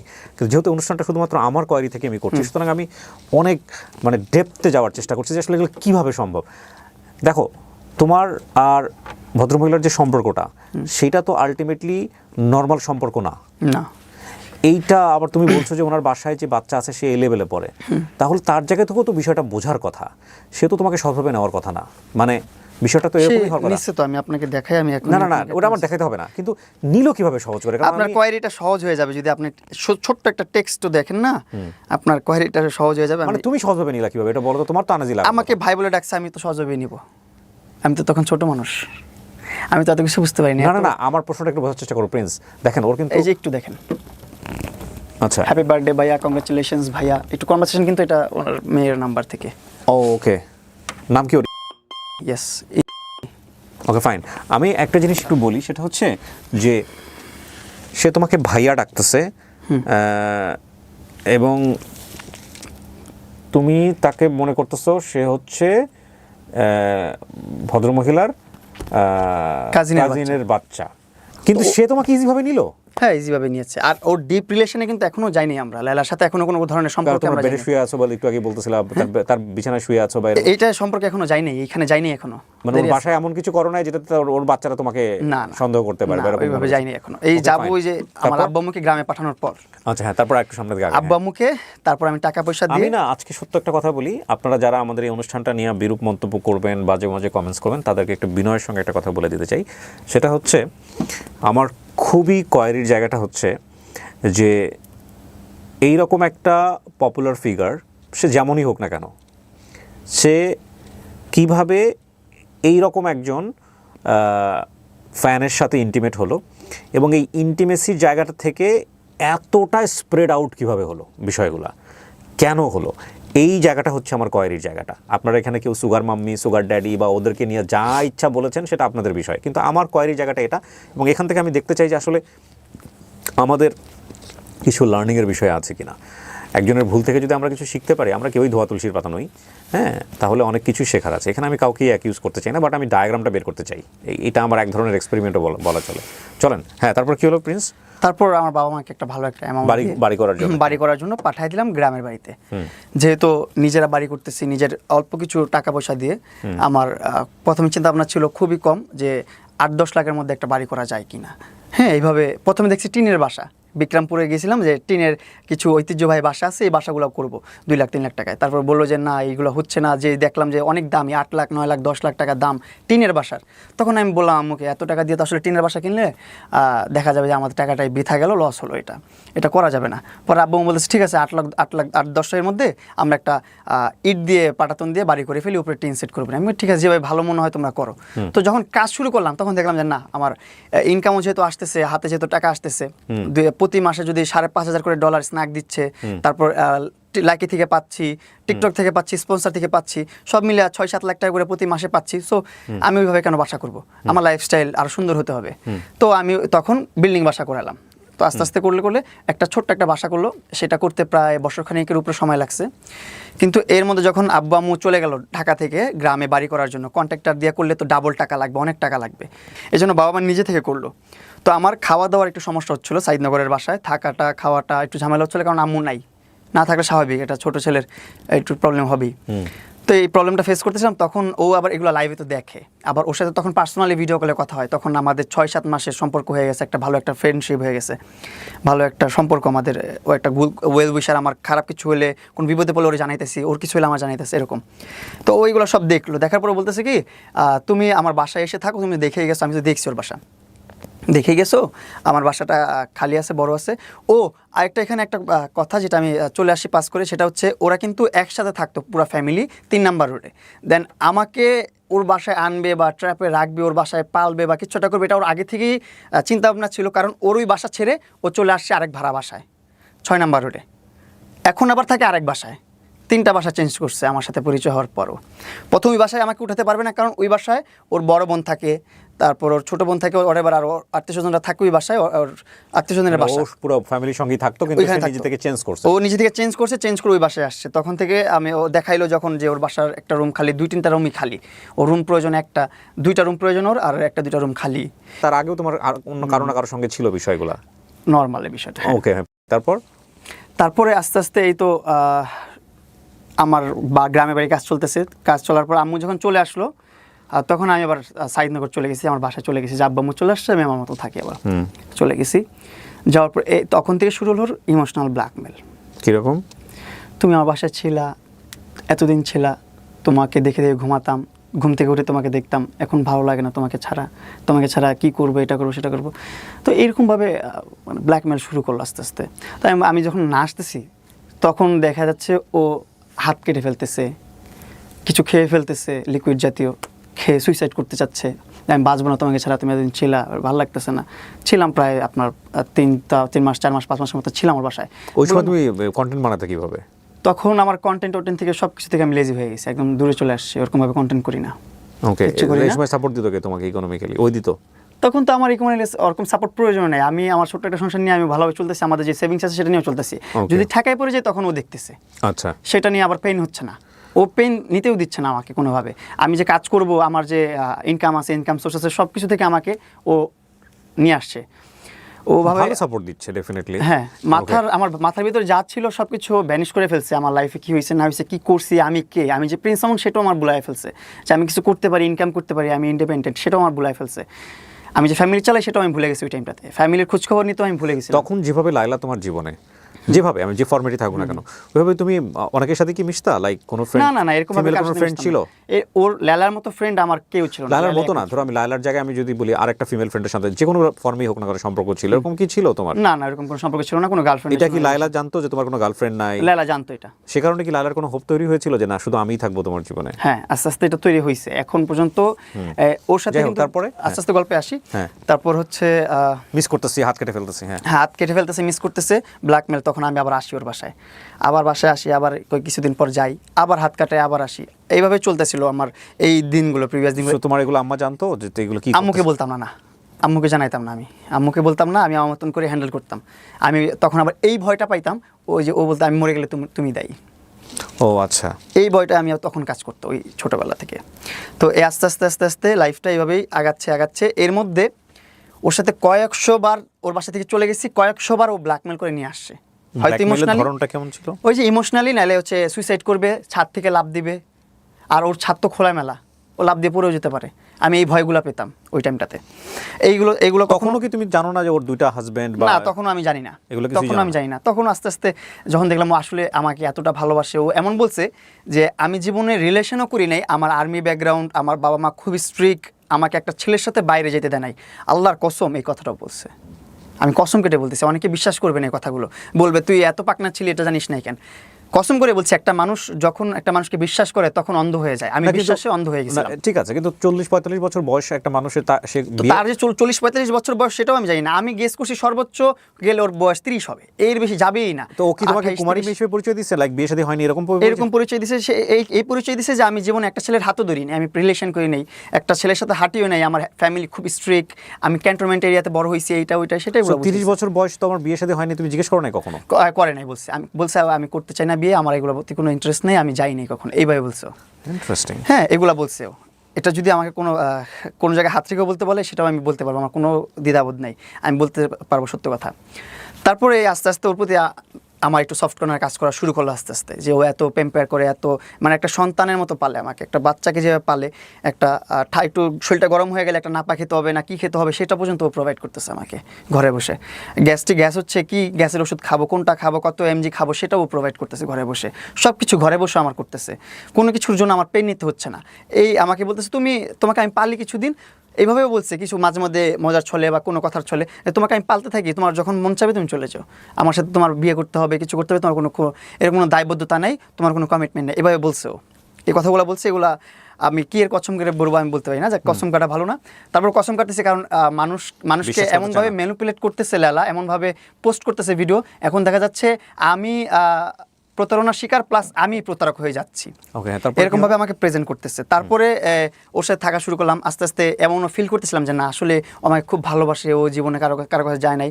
বুঝেন না, ওর এক্স হাজবেন্ডও আমার সাথে কথা বলে না, ওর বাচ্চারাও এসে আমার সাথে কোনো ডিটেলস শেয়ার করে না, ওর ফ্যামিলির কেউ কোনোভাবে আমার কাছে কোনো একটা সিঙ্গেল ওয়ার্ডও আমার কাছে শেয়ার করে না লায়লার পাস্ট নিয়ে বা ওর কোনো কিছু নিয়ে। আমি কোনো কিছু জানতাম না, সব কিছু থেকে পিছনে ছিলাম আমি ওর ঘাটিও নেই ওগুলো নিয়ে। তো এইভাবে আস্তে আস্তে রিলেশন শুরু হলো, আমি আস্তে আস্তে উইক হইলাম ওর প্রতি, না ওর সময় দেওয়া শুরু করলাম, যে এক সময় ভাবলাম যে ঠিক আছে যাক সমস্যা নেই, ওর সাথে সংসার করা যায়। আমার সংসারের কথা চিন্তা করে ফেলছি আমি, ভাবছি আমি। ও কিন্তু কখনো আমায় বলে না তোমার বিয়ে করতে হবে, এটা করতে সেটা করতে। আমি নিজ থেকে বলছি ঠিক আছে তুমি আমাকে পেম্পার করে এটা করো সেটা করতেছো, সব কিছু করতেছো, আমার লাইফস্টাইল গুছাচ্ছ। ও আমাকে এভাবে বলতো যে দেখো তোমার এটা করছি সেটা করছি, তোমার লাইফে এটা হবে সেটা হবে, এইভাবে মানে আমাকে খেলতো আমার মাথা নিয়ে, আমি তখন ব্রেন ওয়াশ করে ফেলতাম আমার এক কথায়। তো আমি বলতাম ঠিক আছে আমার লাইফটা তাহলে খুব সুন্দরভাবে চলতেছে, কে না চায় একটা সুন্দর একটা লাইফ লিড করতে, সুন্দর একটা জীবন যাপন করতে। আমিও হয়তো বা তখন এই চিন্তা ভাবনা করি নাই যে মামুন নিজে ইনকাম করলে নিজে একটা লাক্সারিয়াস লাইফ লিড করতে পারবি তুই নিজে, এইটা আমি তখন চিন্তা ভাবনা করতে পারি না, আমার মাথায় অতটুকু কুলাই নাই যে আমি নিজে চিন্তা করব যে হ্যাঁ মামুন তুই 2 লাখ 3 লাখ 4 লাখ 5 লাখ 7 লাখ টাকা 8 লাখ টাকা, এমন সময় গেছে 9 লাখ 10 লাখ টাকাও ইনকাম করছি আমি।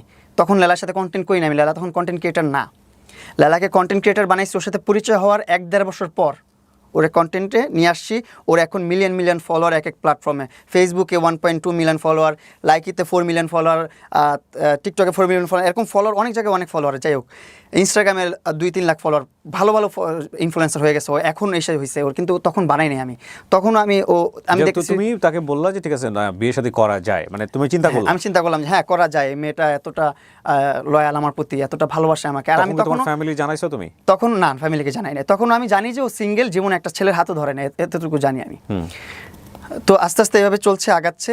কিন্তু দিন শেষে আমি যখন দেখলাম না, প্রমাণ হয়েছে আপনার 2023 সালে যে ওর সাথে একটা মারামারির ঘটনা হয়েছে আমার, তুমি গায়ে হাত তুলছিলা? আমি গায়ে হাত তুলছি, কিন্তু আমি গায়ে হাত তোলার আগেও আমার গায়ে হাত তুলছে, সেটা আর প্রকাশ করে নাই কেউ, সেটা ও প্রকাশ করে নাই। একটা ছেলে কম ক্ষোভে কি হাত নাড়ে, কম ক্ষোভে কি লাইভে আসে? যাই হোক, ওর সাথে তখন একটা পার্টিতে গেছি, একটা অনুষ্ঠানে গেছি, অনুষ্ঠান থেকে যখন ব্যাক করছি, ব্যাক করার পর ওর সাথে ওর ছবি নিয়ে, ওর হাজবেন্ডের যে প্রুফগুলো যেগুলো আছে, এগুলো তুমি জানলে কিভাবে? এগুলো আমি ও যখন আমার মোবাইল স্টক করছে, যখন আমি বারবার চলে যাই, দেখতেছে মরার ব্ল্যাকমেল করতেছে, সেগুলো দেখেছি হচ্ছে না, তখন আমার মোবাইল থেকে হাতায় হুতায় যত ছবি আছে 5টা সব কিছু বের করছে, বের করে এগুলো রাখছে। আমি তখন আমার অনেক খারাপ লাগছে যে আমি তোমার কখনো তোমার এইজটা নিয়ে পর্যন্ত প্রশ্ন করি না, যখন তুমি তোমার এই জিজ্ঞাসা করি তখন তুমি বলো তুমি খুঁজে নাও, আমিও খুঁজতে থাকি একা একা। আমি তোমার মোবাইল ঘাঁটি না, প্রাইভেট কোনো জায়গায় ঢুকি না, তোমার প্রাইভেট মোবাইল তোমার থাকতে পারে, ব্যক্তিগত অনেক কিছু। মানে যে মোবাইল স্টকিং এর ব্যাপারটা কি লাস্ট টাইমের কথা বলতেছ নাকি এর আগেও? এর আগেও করছে, এর আগেও অনেক করছে, এর আগেও অনেক নিউজ প্রেজেন্টারদের কাছেও এগুলা পাঠায় রাখছে অনেক আগে থেকে। আচ্ছা হ্যাঁ, তো তারপরে এটা তো এত একদিনের ঘটনা না। প্রথম যেটা হলো যে তোমাদেরকে আমরা সামাজিক যোগাযোগ মাধ্যমে চেনা শুরু করলাম, দুজন একসাথে মুভ করা, তারপরে ওর সাথে যখন মনে করলাম যে না থাকা যায়, তারপর আস্তে আস্তে বিয়ে শাদী করব, তখন ওরে কন্টেন্ট করে দেওয়া শুরু করলাম। ওরে কন্টেন্ট করে দিয়ে যে ভাবলাম ওর একটু প্রতিষ্ঠিত করে দিই অনলাইনে, ও আর আমি মিলে একসাথে কিছু একটা করবো অনলাইনে, ভালো কিছু করব, ভালো কিছু দেখানো যাবে, ভালো আর্নিংও করা যাবে সোশ্যাল মিডিয়া। তোমার মাথায় আসা উচিত না? তোমার বয়স 17, ওর বয়স 30, তোমাদের ডিফারেন্স হচ্ছে 13 বছরের বেশি সময়। অন্ধ হয়ে গেছি আমি তখন। 13 বছর না, আমার বয়স প্রায় না 30 তুমি জানো, 30 তুমি জানো, যে কারণে তোমার জানার জায়গা থেকে আমি প্রশ্নটা 13 বছরটা আমার কাছে খুব নরমাল লাগছে। 10-13 বছর এগুলো থাকবে। বাংলাদেশের সোসাইটি কিন্তু এটা বিশাল রকমের চ্যালেঞ্জ ফেস করতে হবে। তোমার এটা মাথায় আসে নাই যে এই একটা ভদ্রমহিলাকে নিয়ে আমি মুভ করব? প্রথমে কিন্তু আমি এগুলো চিন্তা ভাবনা করি না যে ওর সাথে আমি একটা রিলেশনে যাব বা ওর সাথে একটা ভবিষ্যৎ পরিকল্পনা করবে, এরকম কোনো চিন্তা ভাবনা আমার। তোমার তার আচরণ দেখে ভালো ছিল, হ্যাঁ, সে আমাকে ম্যানিপুলেট করে ফেলছে তার সাথে চলার জন্য, তার সাথে থাকার জন্য, তার সাথে সংসার বাঁধার জন্য সে অলরেডি করে ফেলছে। ম্যানিপুলেট কেন বলতেছো? সে তো তোমাকে এখনো ভালোবাসে, তোমার জন্য সে ভয়ঙ্কর লেভেলের ক্রেজি। এটা ভালোবাসা। ম্যাড লাভ বলে একটা ছবি আছে, তুমি যদি এখন ম্যাচিউর হইছো দেখে নিও সময় পেলে। ম্যাড লাভ বা ম্যাড জোয়ান, সম্ভবত ইটালিয়ান ভাষায়, মানে বিভিন্ন রকমের ভালোবাসা। জেল খাটানো তো নর্মাল বিষয়, মেরে পর্যন্ত ফেলে, তুমি জানো। লাভের বিভিন্ন ফর্ম আছে, হয়তো তুমি জানো না। যাই হোক, শোনো, তোমার জন্য যদি সে ক্রেজি না হইতো তাহলে সে এত কিছু করতো না। প্রথম কথা হচ্ছে এটা আমি আমার জায়গা থেকে যেটা বুঝি। হ্যাঁ, আমার বোঝা ভুল থাকতে পারে, এখন তুমি অ্যাকসেপ্ট করতে পারছো না, সেটা তুমি তোমার দুজনের সিঙ্ক হচ্ছে না। তুমি জায়গা থেকে তুমি প্রশ্ন করতে পারো যে না, ভালোবাসাটা কেন এরকম হবে? আমি যাকে ভালোবাসবো তাকে আমি কেন হিট করব? আমি যাকে ভালোবাসবো কেন আমি তাকে কেন বিপদে ফেলবো? ভালোবাসে বলেই মানুষ এটা করতে পারে অনেক সময়। আমার ভালোবাসার ধরনটা অন্যরকম, আমি আমার ভালোবাসার ধরন হয়তো বা অন্যরকম হয়ে গেছে, ম্যাচ করছে না, ইন্টারেস্টের জায়গা ডিফারেন্ট হয়ে গেছে, that's a different thing. But আমার ভালোবাসার জায়গাটা হচ্ছে কি ভাই, আমি আমার ভালোবাসার মানুষের জন্য দুনিয়াটা উল্টে দিতে পারবো, আমি দুনিয়া ধ্বংস করে দিতে পারবো, কিন্তু আমার ভালোবাসার মানুষের একটা চুলের ফুটা লাগতে দেবো না, চুল উঠতে দেবো না আমি আমার ভালোবাসার মানুষ, যতক্ষণ পর্যন্ত সেটা প্লেজেন্ট সম্পর্ক থাকে, শান্তিদায়ক সম্পর্ক। আমার সাথে যদি আমার পার্টনার সুখী না হয়, সে যদি আমাকে না চায়, তুমি দেখো এটা তাকে আমি জোর করে রাখবো কেন? তুমি পয়েন্টে স্টিক থাকতে পারবে না। কেন পারবে না? তুমি একটু আগে বলছো লায়লাকে তুমি বিয়ের কথা চিন্তা করছো। হ্যাঁ, করছি তো। বিয়ের কথা কখন একটা মানুষকে চিন্তা করে? যখন তুমি তাকে লাভ করো। সেই লায়লাকে কি তুমি এখন লাভ করো? এখন করি না। এটা আস্তে আস্তে স্টেপ বাই স্টেপ আসতে থাকলে, আসুক, চলো। হ্যাঁ, তারপরে আসতে থাকলে আপনি বুঝতে পারবেন যে কতটা তিক্ততার কারণে আমি তাকে ঘৃণা করি এখন, কতটা তিক্ততার কারণে ভালোবাসার জায়গাটা নষ্ট হয়েছে। তখনও তুমি জানো না যে আলটিমেটলি সে হচ্ছে তার আর দুটো বিয়ে ছিল। সো তুমি এটা জানলা কিভাবে, আমাকে এটা বলো। হ্যাঁ, এটা জানলাম আমি ওই যখন আমার মোবাইল স্টকিং করলো, তখন আমি ওর মোবাইল একদিন স্টকিং শুরু করলাম। ওর গুগল ফটোস টটোস সব নামায়া ওর জিমেল দিয়ে সব খুঁজলাম, বের করে দেখলাম সব কিছু আমার যত প্রকার ওর সাথে ব্যক্তিগত মোমেন্ট আছে সেগুলোর ভিডিও রাখছে, ছবিও রাখছে। তারপর ওইখানে ব্যক্তিগত মোমেন্টের ভিডিওগুলো করতো কে? ওই করতো। আমি তো ঘুমায় থাকতাম, ইয়াঘরে থাকতাম, এগুলো পোস্টও করছে ফেসবুকে। আরও অনেক কিছু আছে যেগুলো এখনও পোস্ট করে না, হুমকির মুখে আসি যে পোস্ট করতে পারে যে কোনো সময়। তারপর ওইখানে ওর হাজব্যান্ডের এনআইডি কার্ড, ওর এনআইডি কার্ড, হাজব্যান্ডের সাথে কাগজ, ওর কাগজ সব কিছু আমি ওই ফাইলের মধ্যে পাই, ফোল্ডারের মধ্যে আমার কাছে আছে, আমি আপনাকে দেখাবো। সো তুমি এগুলো নিয়ে নিয়েছো? আমি এগুলো নিয়ে নিচ্ছি ট্রান্সফার করে, যেহেতু আমারটা স্টকিং করছে, আমিও স্টকিং করে ফেলছি। করার পর আমি পাওয়ার পর থেকে তো আমার মনে মানে ভিতরে ভেঙে চুরে গেছে একদম সবকিছু তছনছ হয়ে গেছে। আমি এতদিন ধরে কি বোকার স্বর্গে বসবাস করলাম, কি বুঝাইলো আমারে, কি বুঝা চললাম আমি। যে বলছে একটা পুরুষের হাত ধরে নেয়, সে দুইটা সংসার করে ফেলছে, আবার দুইটা সংসারে দুইটা বাবু আছে, দুইটা বাবু কি আকাশ থেকে পড়ছে, তার সাথে যদি সংসার না করে সে জিজ্ঞেস করলাম না বিষয়টা নিয়ে? সেগুলো আমি তখন আর জিজ্ঞাসা করি নাই, যেহেতু আমি গোপনে দেখছি, গোপনে রাখছি মোবাইল ছবিগুলো।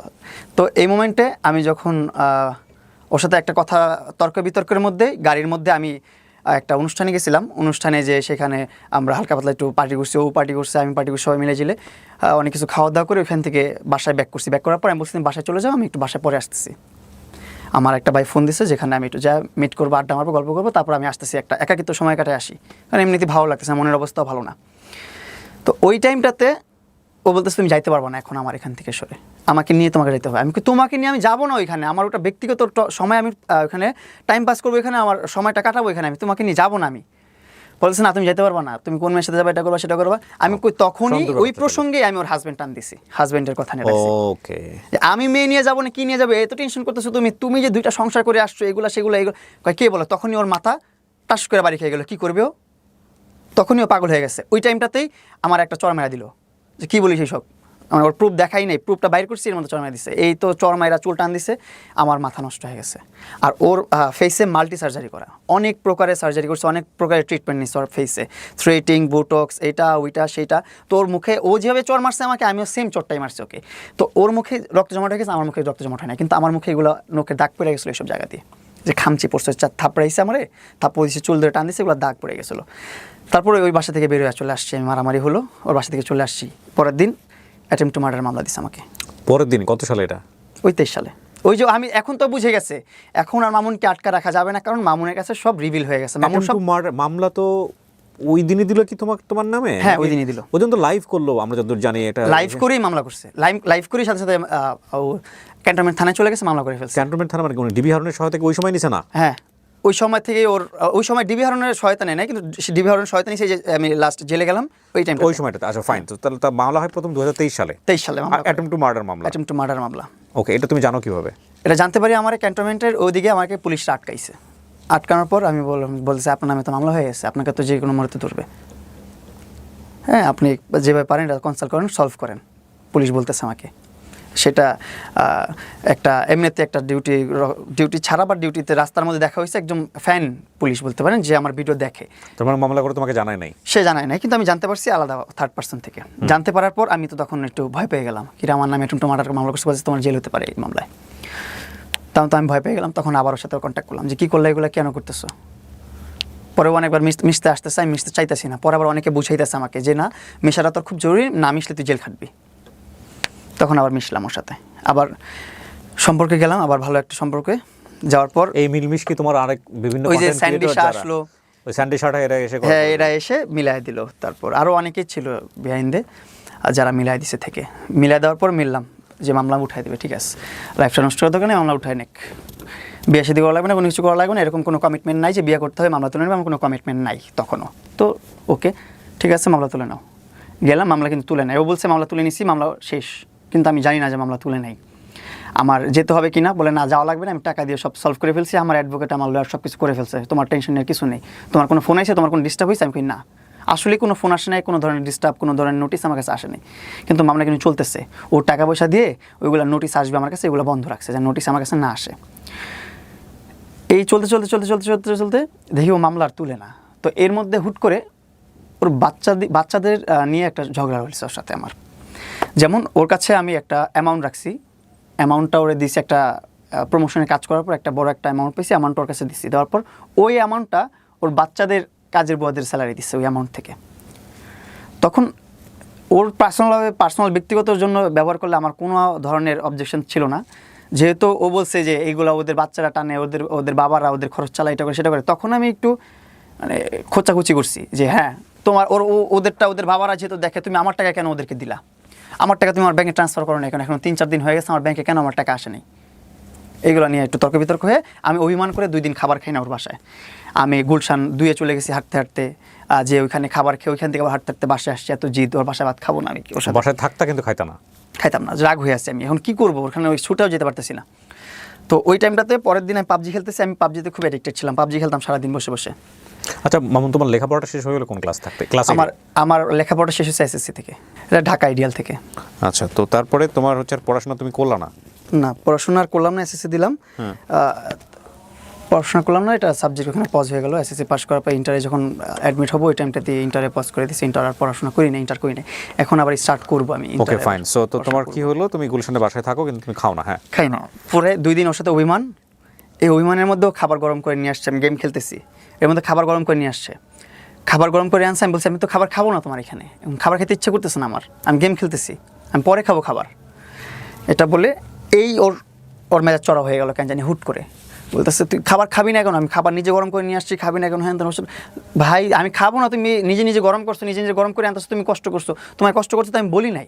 এইগুলো নিয়ে তর্ক বিতর্কের মধ্যে এখন বলতেছে যে আমি ওর মেয়ে নিয়ে কথা উঠতেছে, তো তখন বলতে আমার মেয়ে নিয়ে কথা বলবি না, এটা করবি না, সেটা করবি না, আমার এগুলো সব তোর ভুলে যা, তোর সাথে আমার কোনো কথা নেই, তোমার বাসা থেকে এক্ষণ বের হয়ে যা। মানে কথোপকথনের মাঝখানে লাস্ট কথা তোমার বাসা থেকে এক্ষণ বের হয়ে যা। কোনো ধরনের ঝগড়াঝাটি মারামারি কোনো কিছু নেই ওর সাথে আমার। তখন যেতে বলছে বের হয়ে যেতে, তখন খুব হার্ড হয়েছে আমি, যে না আমি অভিমান করে থাকতেই পারি, তোর এত কিছু জানার পর আমি তোর সাথে আছি, এটাই তো বড় বিষয় একটা। তারপর আমি অভিমান করছি, আমাকে সাথে সাথে বলছি ঘর থেকে বের হয়ে যায় এক্ষুনি। আমি আবার বলছি ঠিক আছে, আমি আমার জিনিসপত্র নিয়ে আমি ঘর থেকে বের হয়ে চলে আসছি, এক কাপড়ে বের হয়ে চলে আসছি। চলে আসার পর আমি ঢাকায় 1 মাস ছিলাম, রোজার মাস, তারপর রোজার ঈদ কাটাইলাম গ্রামে কাটানোর পর আবার ঢাকা আসছি। ঢাকা এসে মাসুদ ভাইয়ের সাথে কন্ট্যাক্ট করলাম, মাসুদ ভাইয়ের সাথে কথা বললাম, মাসুদ ভাই একটু আইডিয়া দিল বিজনেস। মাসুদ খান, উনি একজন বিউটি এক্সপার্ট, বাংলাদেশের ভালো একজন বিউটি এক্সপার্ট, মেকআপ আর্টিস্ট। তো ওনার ধারা আমি একটা বিজনেস শুরু করলাম বসুন্ধরা আবাসিকের মেইন রোডে, প্রিন্স কাট সেলুন। এটার গ্র্যান্ড ওপেনিং করব, ওই টাইমটাতে আমি আবার লায়লাকে ডাকাইছি যে থাক, একটা ভালো একটা সময়, খারাপ একটা সময়, যে সময় ছিল আমার একটা ভালো একটা মোমেন্টও থাকুক, ওরে নিয়ে আসি। একসাথে এনে ওরে নিয়ে গ্র্যান্ড ওপেনিং করলাম। করার পর দেখে কি আমার নামে ওয়ারেন্ট বেরোইছে। ওয়ারেন্ট কিসের?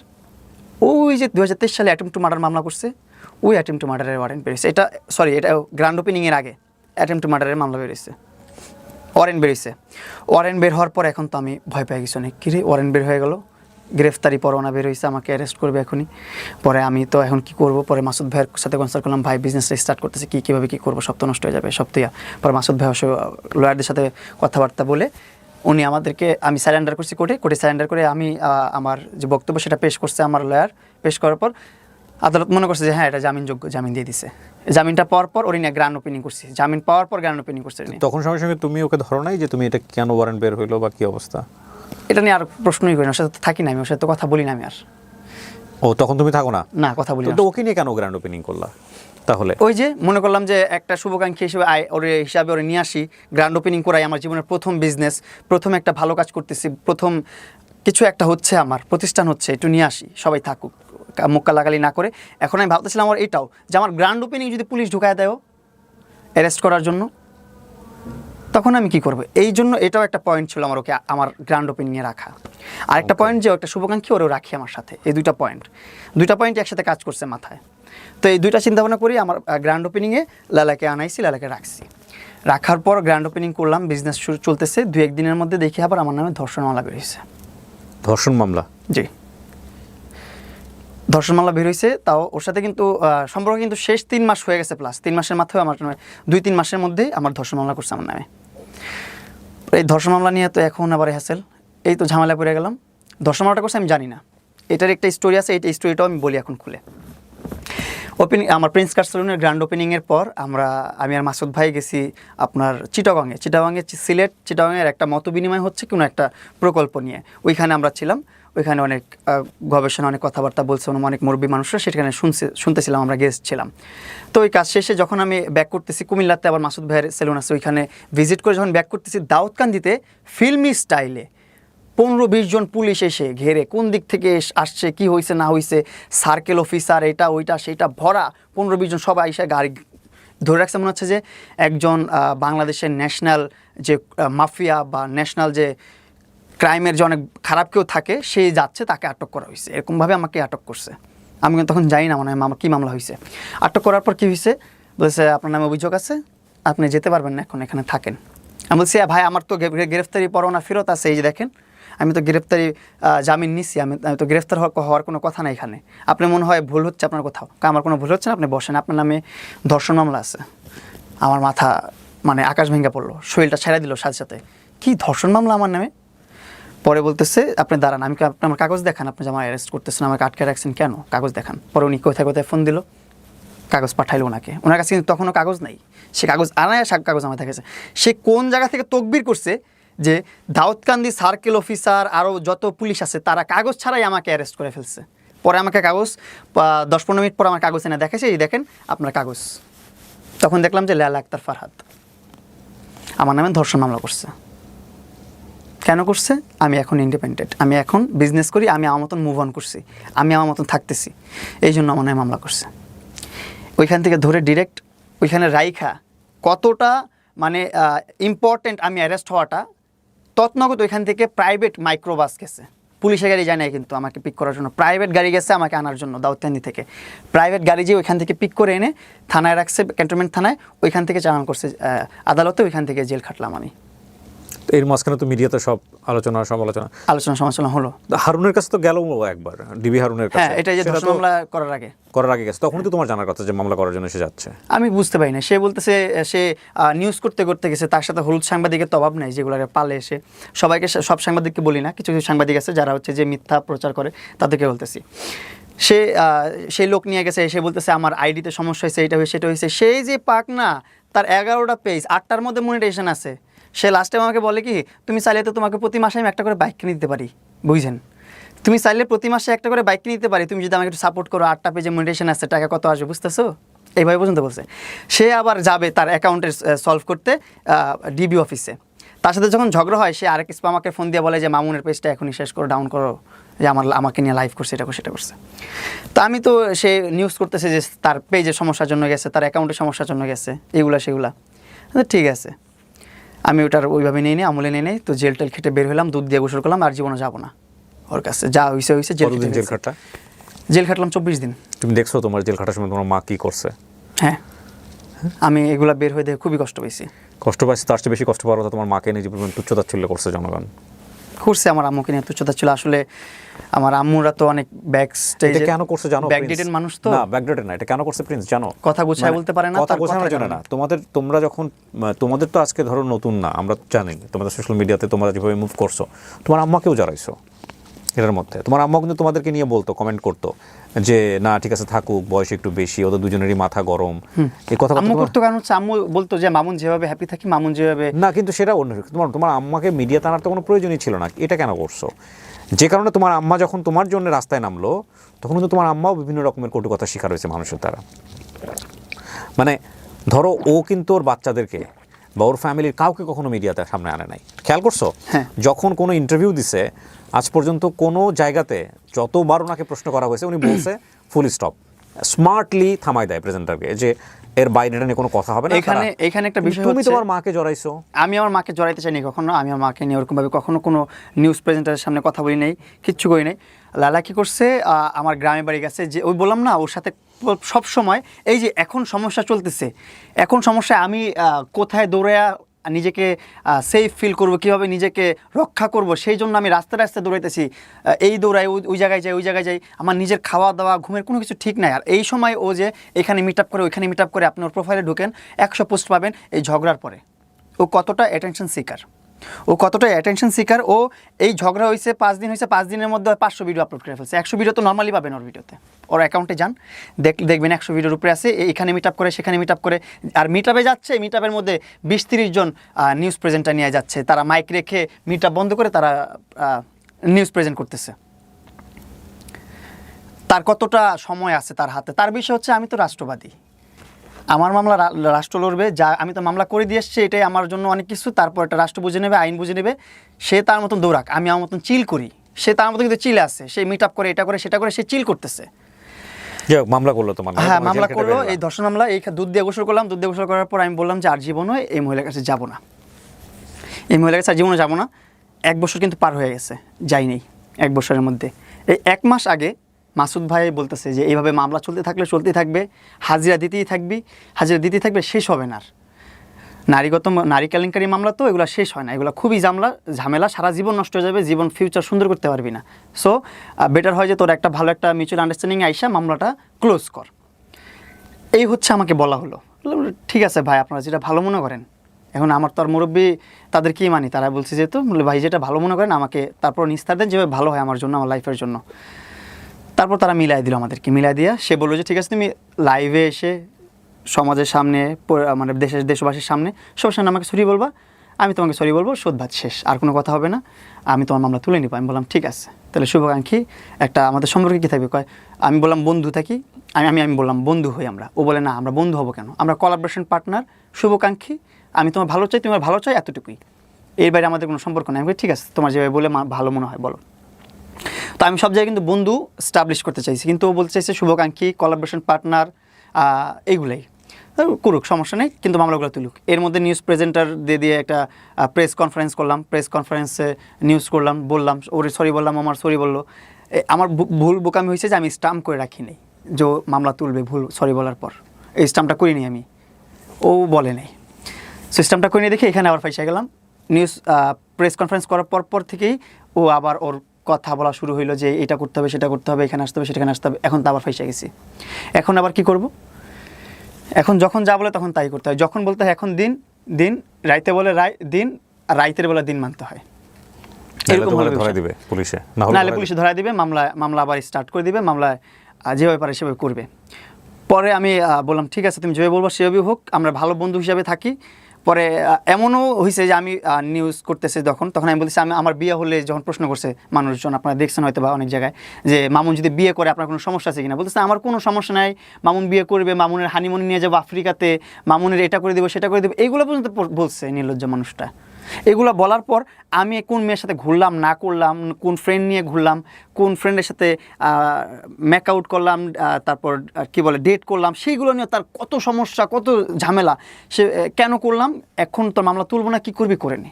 প্রত্যেকবার এর থ্রেট আসতেই আছে।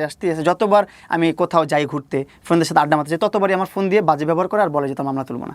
আর ওইখান থেকে ফিরে আমি বারবার ওর কনভিন্স করি।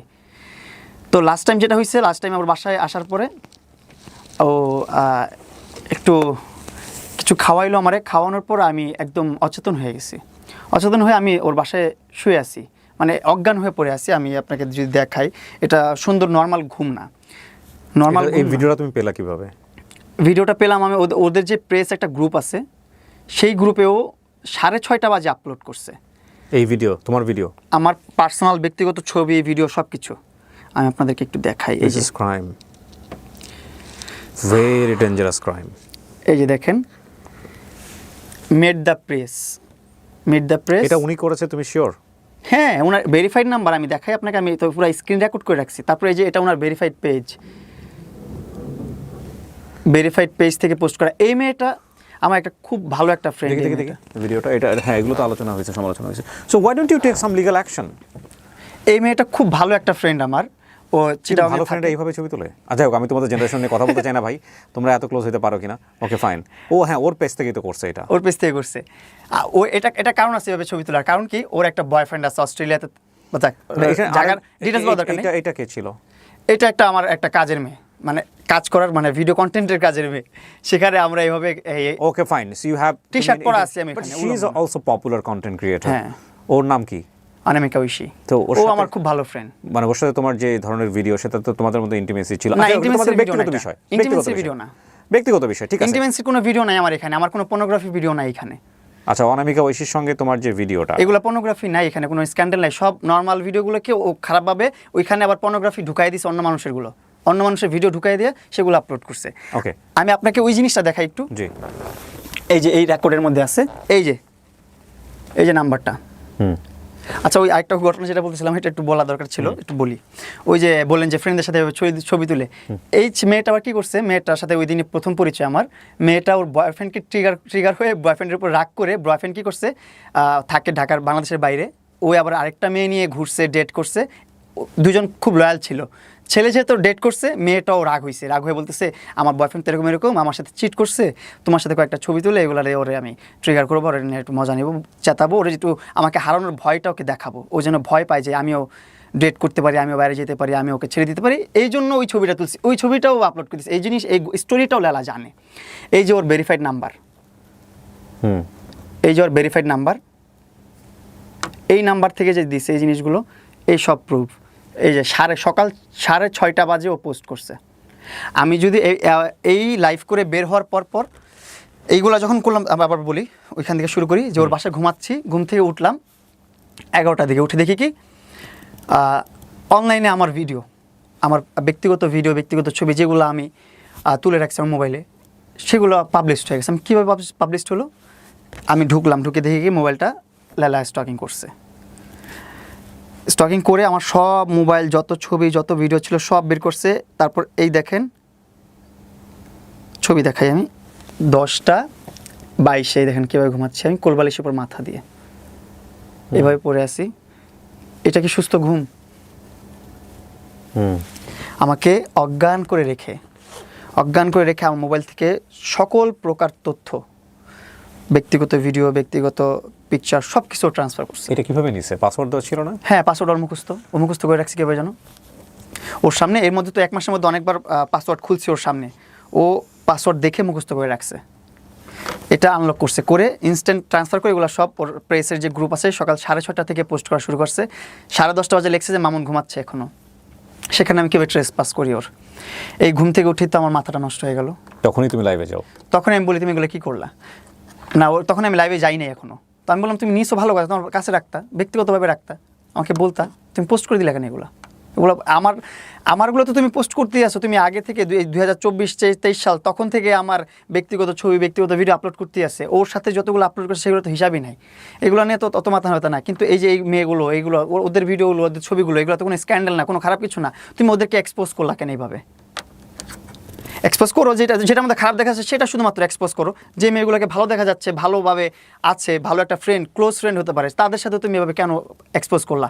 পরে বলতেছে আমি যা মন চাই তা করবো, তোর মামলাও আমি তুলবো না, তুই কী করবি করে নে।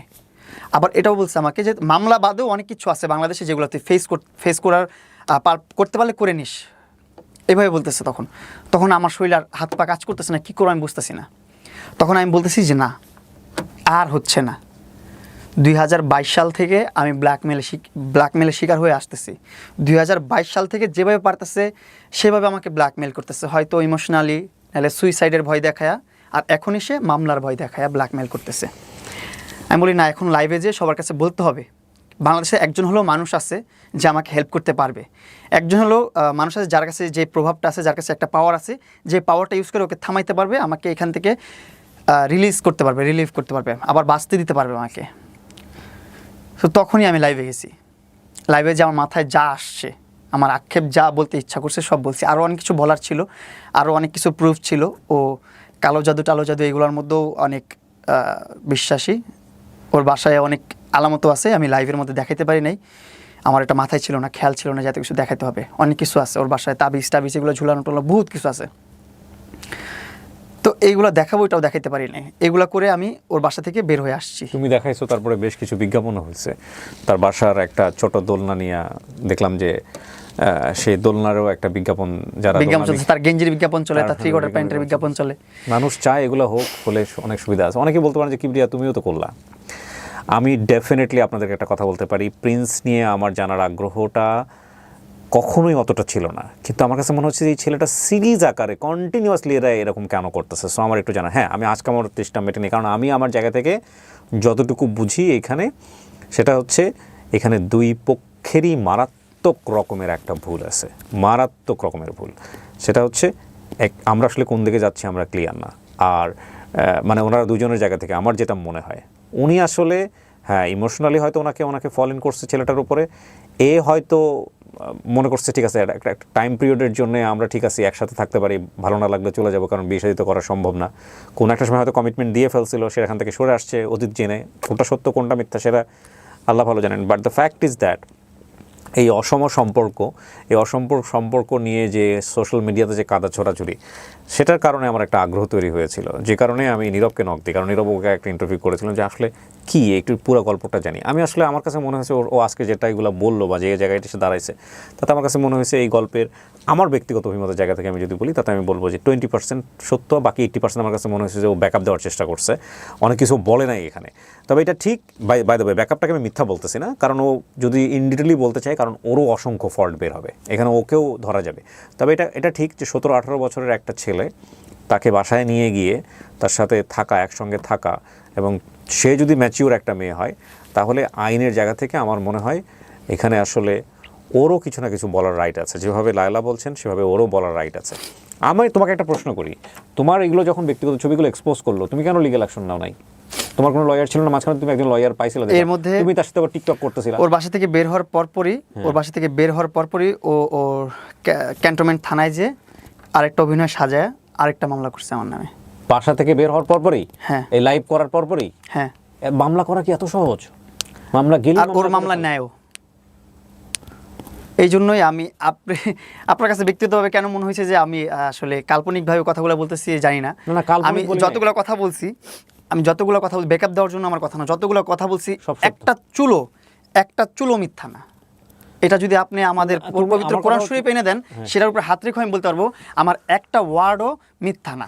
এমন আছে যে আরো অনেক ধরনের কথা আছে যেগুলো বলি নাই। হ্যাঁ ঠিক আছে, অনেক কথা বলতে গেলে তো আবার 4 বছরই লাগবে, 4 বছরের গল্প বলতে গেলে। তুমি এই যে এতগুলো মামলা, তোমার 5টা মামলা করছো তাই না? 5টা তো বলছো? 6টা টোটাল, 6টা মামলা চলতেছে। কি কি মামলা? অ্যাটেম্পট টু মার্ডার 2টা। অ্যাটেম্পট টু 2টা? হ্যাঁ। তারপর ধর্ষণ মামলা। হ্যাঁ। তারপর মানহানি মামলা। তারপর আপনার ভরণ পোষণ দেই না। ভরণ পোষণ তুমি দিবা কিভাবে? সেটা জানি না, ও করছে ভাটার থানায় যা করছিল যেটা। ভরণ পোষণ তো বিয়ের সম্পর্কের পরে আসে। তারপর 2টা হুমকির মামলা দিছে যে আমি নাকি হুমকি দিছি যে মামলা তোলার জন্য। আচ্ছা, এগুলো করছে ও। তো তুমি জামিনে আছো কোন মামলায়? সবগুলোতে জামিনে আছি, একটাতে জামিন নাই যেটা নতুন করছে। এজন্য আমি খুব আতঙ্কের মধ্যে আছি। আমি যে কোনো সময় তুমি আবার অ্যারেস্ট হয়ে যাবে। আমি যে কোনো সময় আবার অ্যারেস্ট হতে পারি। ওর লয়াররাও এত এডুকেটেড মানুষ, সে বলতেছে আমি চাই না মামুন এলার কাদা ছিটাছিটি করুক, তারপরেও তারা মামলা রেডি করে দিচ্ছে, কিভাবে ট্র্যাপ তৈরি করতে হবে সেটাও শিখাই দিচ্ছে। কিন্তু তাহলে তোমাদের জায়গা থেকে তোমরা যে বারবার বসার পর আসলে লায়লা এখন কি চাচ্ছে তোমার কাছে? মানে এই মামলাগুলো কেন, কি চাচ্ছে সে? আপনার যখন মামলা করে তখন আমাকে এক মেসেজ দিচ্ছে একটা, আমি আপনাকে দেখাবো, আমি দিয়েও দিব আপনাকে, আপনি যদি ইউজ করেন আরও বেটার, আমার জন্য অনেক উপকার হবে। সেখানেও বলতেছে মামলা 2টা কাজ করা যায়, এক হচ্ছে তুলে নেওয়া, আর এক হচ্ছে যেভাবে চলতেছে সেভাবে চলা। যদি চাও তুলে নেই তাহলে তোমার 2টা উপায় আছে। এক, আমার সাথে লিভ টুগেদারে থাকতে হবে, আমার সাথে থাকতে হবে, আবার রিলেশনশিপে থাকতে হবে। সেকেন্ড হচ্ছে আমাকে ফিজিক্যালি অ্যাসল্টের জন্য 90 লক্ষ টাকা জরিমানা দিতে হবে। এটা হচ্ছে লায়লা কনভারসেশন, আমার কাছে স্ক্রিনশট আছে, আমি দিচ্ছি আপনাকে। এটা এই ছিল ওর প্রথম কনভারসেশন। এখন ওর কনভারসেশন কি বা ওর চাহিদা কি আমি বুঝতেছি না। কারণ 1 মাস আগে বলছে যে মামুনের কাছ থেকে কোনো ধরনের চাহিদা আমার নাই, মামুন আমার কাছে অনলাইনে সরি বলবে, আমি মামুনকে সরি বলবো, মামলা তুলে ফেলবো। কিন্তু এখন এসে আবার ওর অনেক ধরনের চাহিদা শুরু হচ্ছে। এখন আবার ও পোস্ট করে মামুন করছে, আমি কেন করবো, আমি সিঙ্গেল একটা ছেলে, আমি কেন করবো? কাকে বলে বউ রেখে অন্য মেয়ে নিয়ে ফুষ্টি নষ্ট করলে তাকে বলে পরকীয়া। ওকে বুঝে না, ও যেটা করছে সেটা হচ্ছে পরকীয়া। ওর তো লাইফের স্টোরির অভাব নাই। ওর যে কলিগরা আছে বা ওর যে ফ্রেন্ডসরা আছে, আমি তো আরও কয়েকজন মানুষের সাথে মিট হয়েছি, একজনের সাথে পরিচয় করাই দিছে, তারপরও সে কোনোভাবে ট্র্যাপ করে তাকে আমার কাছে সরাই দিছে যে সে যেন আমার সাথে কথা বলতে না পারে। তার কোনো বন্ধুর সাথে সে আমাকে মিশায় নাই, শুধুমাত্র 2টা পার্সনের সাথে মিলাইছিল। সে দুজনেই বসুন্ধরাতেই থাকে, মানে রাস্তার মধ্যে দেখা হয়েছে একজনের সাথে, আরেকজনের বাসায় নিয়ে গেছিলো দেখা করাইতে। এই 2টা পার্সনের সাথে দেখা করাইছে। তো একটা পার্সন যার সাথে রাস্তায় দেখা করাইছে, সে আমাকে বলছে তার কোনো ঠিক নাই, সে কত ছেলের সাথে প্রেম করছে, কত ছেলের সাথে ধরেছে, সে জামাই রেখে যে আরেকজনের সাথে করতো, এগুলোর কারণে ডিভোর্স হয়। শুধু সে এক আর্মি অফিসার রেখে আরেক আর্মি অফিসারের সাথে যে এইগুলো কথা ওই লোকগুলো বলছে আর কি, আমি আমার কাছে শোনা কথা এগুলো আর কি। বলে 4 বছর তুমি কই ছিলা, 4 বছরে তুমি খোঁজ পাও না। আমি খোঁজ পাই তো সরে আসতে চাইছি, তখন থেকে তো তুমি মামলা দিয়ে আটকে রাখছো আমাকে। আমি তো সরে যেতে চাইছি তখন থেকেই, আমি তো জানার আগে থেকেই সরে যেতে চাইছি। মানে তোমার সরে আসার মূল কারণটাই কি এটা, যে ওনার 2টো বিয়ে ছিল এটাই? এটা ছাড়াও আমি প্রথম থেকেও যখন ওর সাথে সম্পর্ক শুরু হয় তখন আমাকে বলছে কোনো ধরনের কমিটমেন্ট নাই, আমার সাথে তোমার সংসার করতে হবে না, বিয়ে করতে হবে না, কিছু করতে হবে না, তুমি তোমার মতন লাইফ লিড করবো, আমি আমার মতো লাইফ লিড করবো, কিন্তু এই কিছুদিন আমার সাথে থাকো, এটা করো সেটা করো, ঠিক আছে। এর মধ্যে যখনই চলে আসি তখনই হাত কেটে ফেলে মরে যাবে, যখনই চলে আসি তখনই বিষ খায় মরে যাবে, যখনই চলে আসি তখনই হারপিক খেয়ে ফেলে মরে যাবে। এর দিয়ে ফোন দেওয়া হয়, তারা দিয়ে ফোন দেওয়া হয় যে মরে যাচ্ছে। মরে গেলে তখন আমি কি করবো? তখন এটা একটা ব্ল্যাকমেল ছিল। এখন ওইগুলো আর ব্ল্যাকমেল মরে গেলে তুমি যে মামলা খাটবা, সেই মামলা তো হয়ে গেল 6টা। এখন তুমি হ্যাঁ। ওই সেটাতে তুমি রাজি ছিলা বলে এখন 6টা খাইছো, এই হচ্ছে এখন বিষয়। মামলা খেয়ে গেছি কতগুলা। এখন আমি কার কাছে যে আমার দুঃখ বলবো, কার কাছে আমি প্রকাশ করবো? এই জন্য আপনাদের কাছে এসে আমি আমার মনের যে কথাগুলো না, লাইভে এখানে এসে কথা প্রকাশ হচ্ছে করছি। না প্রিন্স, প্রথম কথা হচ্ছে যে তোমার বাকি বিষয়গুলো নিয়ে অনেক কথা হচ্ছে, সেগুলো নিয়ে আমার কোনো কোয়ারি নাই। আমি তোমার এই যে BMW নিয়ে কথা হচ্ছে, এগুলো নিয়ে কথা হচ্ছে, this are not my cup of T. But আমার মূল কথাটা হচ্ছে কি, এখানে লায়লা তোমাকে, তোমার কথা যদি আমি ধরে নেই সব কিছু সত্য, তাহলে লায়লা তোমাকে যে কোনো উপায়ে চায়, এটা হচ্ছে মূল কথা। যেটা না চাইলে তোমার নামে এতগুলো মামলা কেন দিবে?